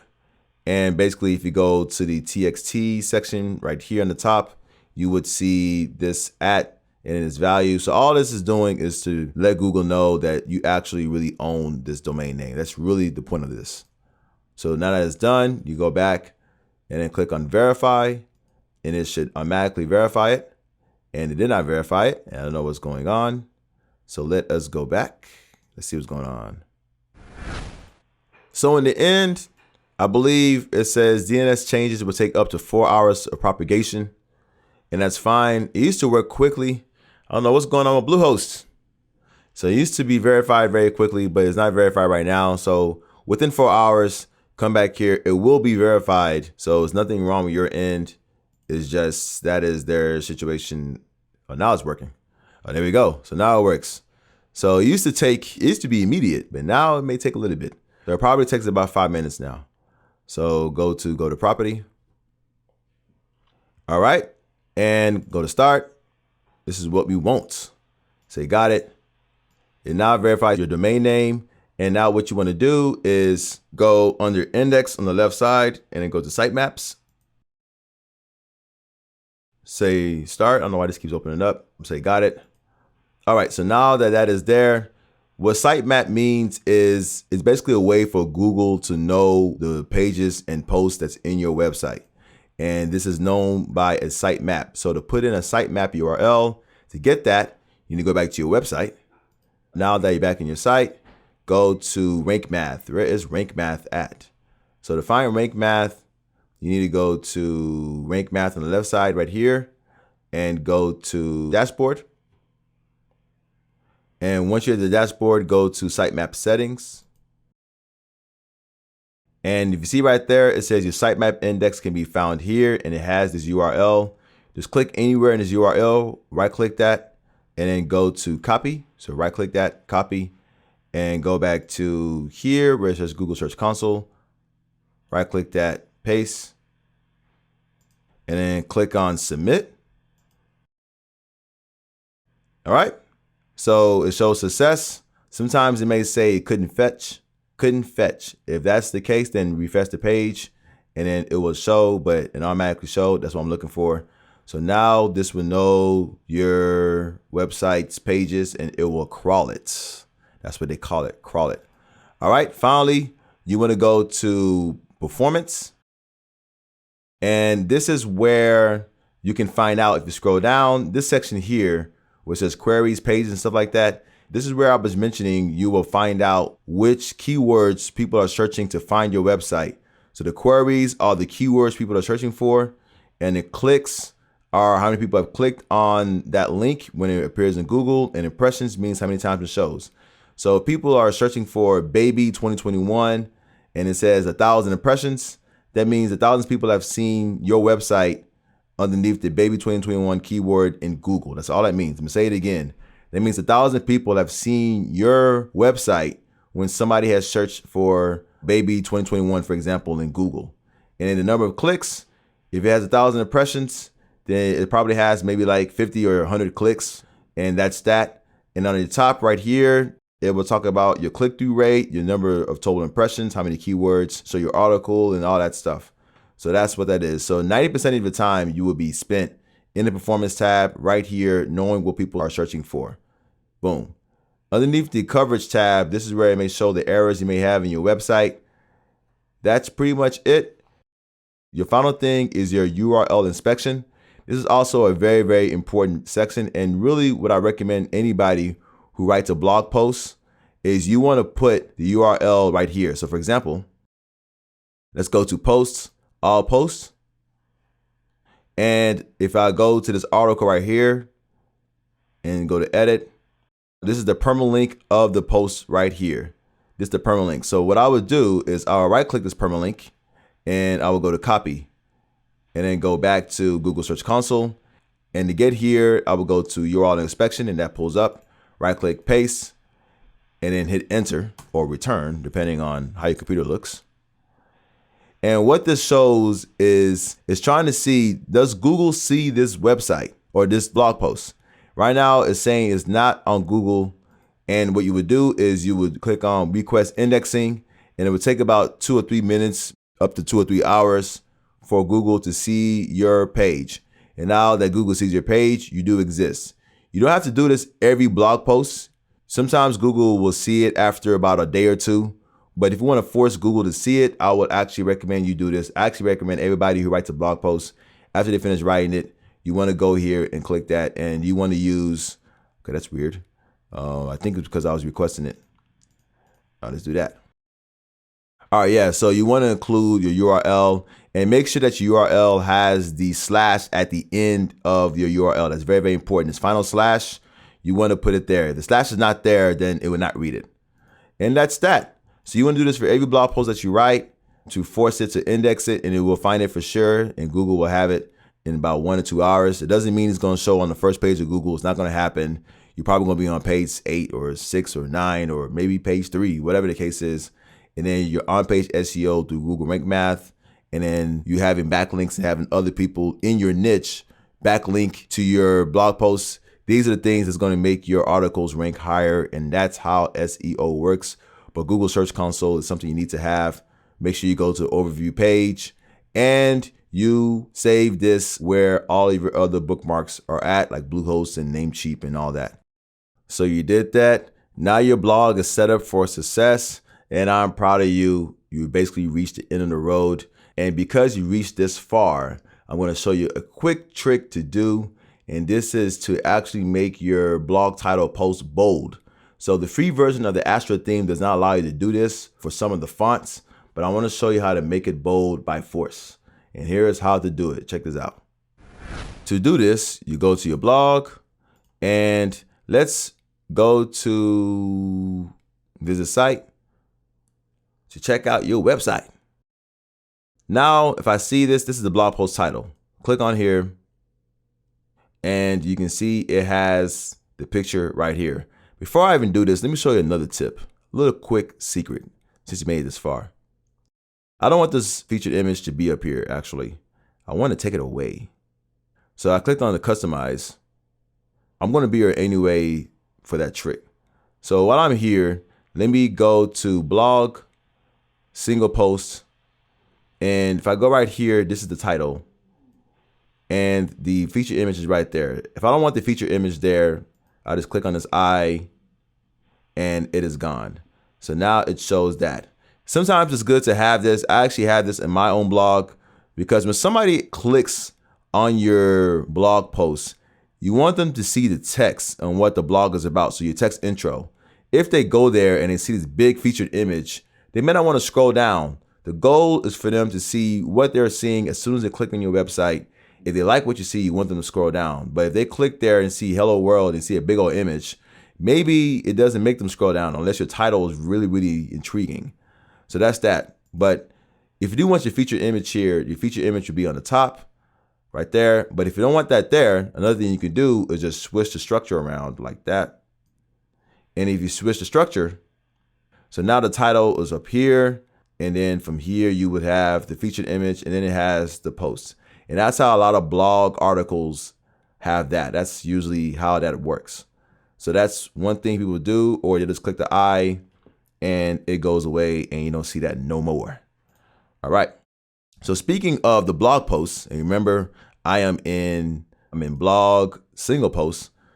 So speaking of the blog posts, this title right here, I can make the design get bigger. So I can make the title get bigger right here. That is something you can do. However, I cannot bold the title. So if I wanted a bold title, then I have to do something else. So what should I do? How do you make the title bold? So this is how to do it. Click on publish. To save the changes, click on the X. Now to pull this off, you gotta be in Google, what do they call this? Google Chrome. I almost said Google Search Console.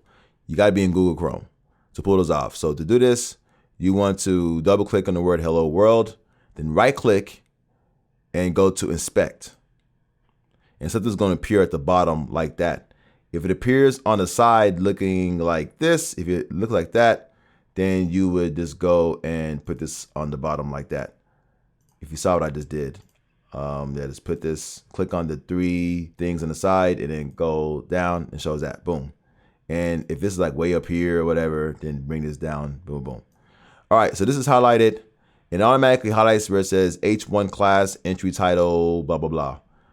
What you wanna do is on the right side, right here, and then put this up, you will see this thing that says AST, single, all this stuff. You basically click there one time, you right click, and then you go to copy. That's that. You right click, you go to copy, and then go to the customize. And then when I'm here, I'm gonna close out this thing. So click on the X right there, and then go to the very bottom, and then go to additional CSS. And you wanna go to a new line. So go to the very bottom of this. So I guess this is line 12. Press enter twice, so you're on line 14. Then right click, go to paste. When that appears at the very end of the title, where it says paste title, so make sure your cursor is at the end, hit space, and then hit the bracket. It's just shift and then the letter, I guess the bracket after the letter P. So on the right side of the letter P, you hit that bracket. Then you do font weight. So fonts dash weight, and then colon space 700. Afterwards, you do semicolon, and that's that. So that is the code. I actually put that in the description so you can see what that is. But that code will force all your blog titles, so your blog post titles will now be bold by force as a result. You click on publish. And that's it. So click on next. And now all your blog post titles will be that bold. And if you go back to the home page, so click on the logo, we'll take you to the home page, or you can click on home and call that a day. Hello world, if you click that, that will be bold just like that. So on the home page, it's not bold, but if you want that to be bold, let me know in the description. I'll let you know how to do that. And one more thing to do is on the bottom where it says copyright 2021 powered by Astra WordPress theme. To change that, I almost forgot. To change that, go to customize on the very top. And then while I'm there, go to filter builder on the left side, scroll all the way down and look for where it says copyright. Click on the word copyright. And then you see this right here. All you got to do is take away where it says powered by theme author. So take away that. And then there's a line that is even there right next to site title.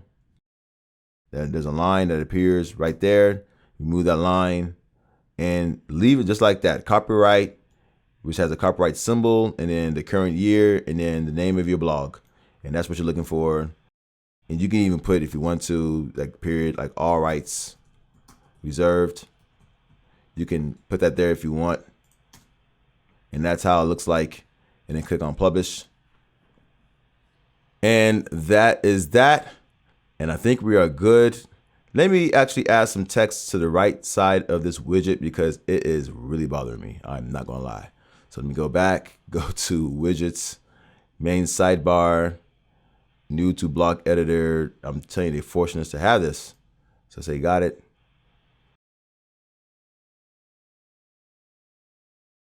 But this is what I'm going to live with for the foreseeable future.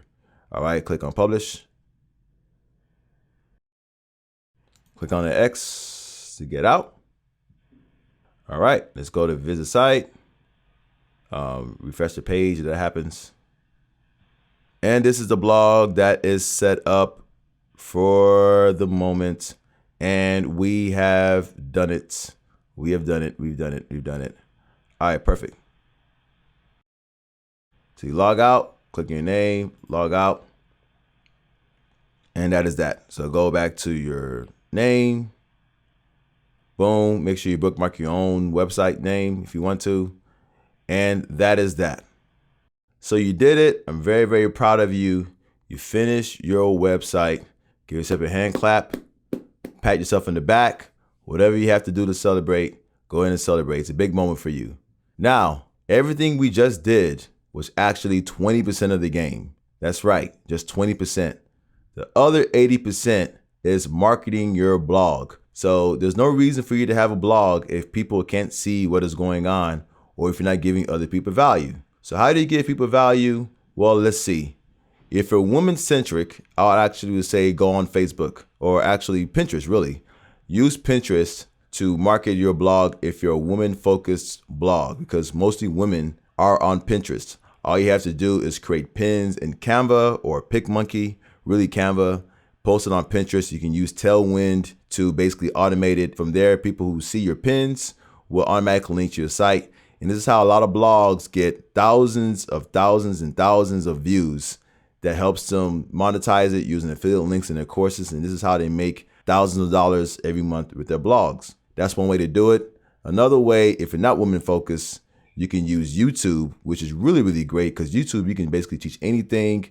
It's still open because a lot of people are afraid to put their face on and don't worry about how you're going to look on YouTube. Even me, sometimes I'd be nervous on how I look, but I don't care because I'm just giving value. And by the time people keep seeing me every time, people get used to me, and that's that. So go on YouTube, and after you make a YouTube video, put the links to your articles in the description. That's a perfect way to promote your blog. And another way is using Facebook groups. Facebook groups can work for any niche as well. Find a community of people, of like-minded individuals, join them, answer their questions, just be part of the group. You don't have to be in the largest group. You can be in a group that has 1,000 followers. You're good. Just get in a group that is in your niche, follow them, and then eventually use your blog posts to answer some of their questions over time. And that's that. So that's a good way to promote Pinterest, YouTube, and Facebook groups. Those are my top 3 ways. If you're business focused, I would probably use Twitter and probably LinkedIn. So LinkedIn has great reach. Twitter also has great reach as well, so you can use those two. So it really depends what you're doing. Instagram, people don't like clicking away from Instagram unless you have an e-commerce store. That's the only way they're gonna click away. When you're on Instagram, people love to stay on Instagram. TikTok is mostly the same thing. If it's not e-commerce based, it's gonna be very, very hard for people to click away. When they're on TikTok, they're on TikTok. Snap, the same way. So once again, Pinterest, Facebook groups, and YouTube, those are my top 3 ways. And they are also search engines. So people go on these sites because they're search engines and the algorithm will bring you up and yada, yada, yada. So that's how that works. And we are all good. We're at the very, very end of this. I'm very happy for you. Hit the subscribe button. Hit the subscribe button, like this video, like the video, and hit the bell notification to get more updates. This is Vic Oyedeji from the Online Starting Block. We out. And also leave a comment in the description and let me know what was the hardest part about you starting a blog, and also let me know what you want me to show you next about starting this blog. And that's that. All right, let me go to the side like I always do. And I got some more videos for you to check out right over here. Much love to y'all. Thank you for surviving. It's a long video. This video is actually longer than I thought. I thought it was gonna be quick, but I got some more videos for you. And don't forget to subscribe.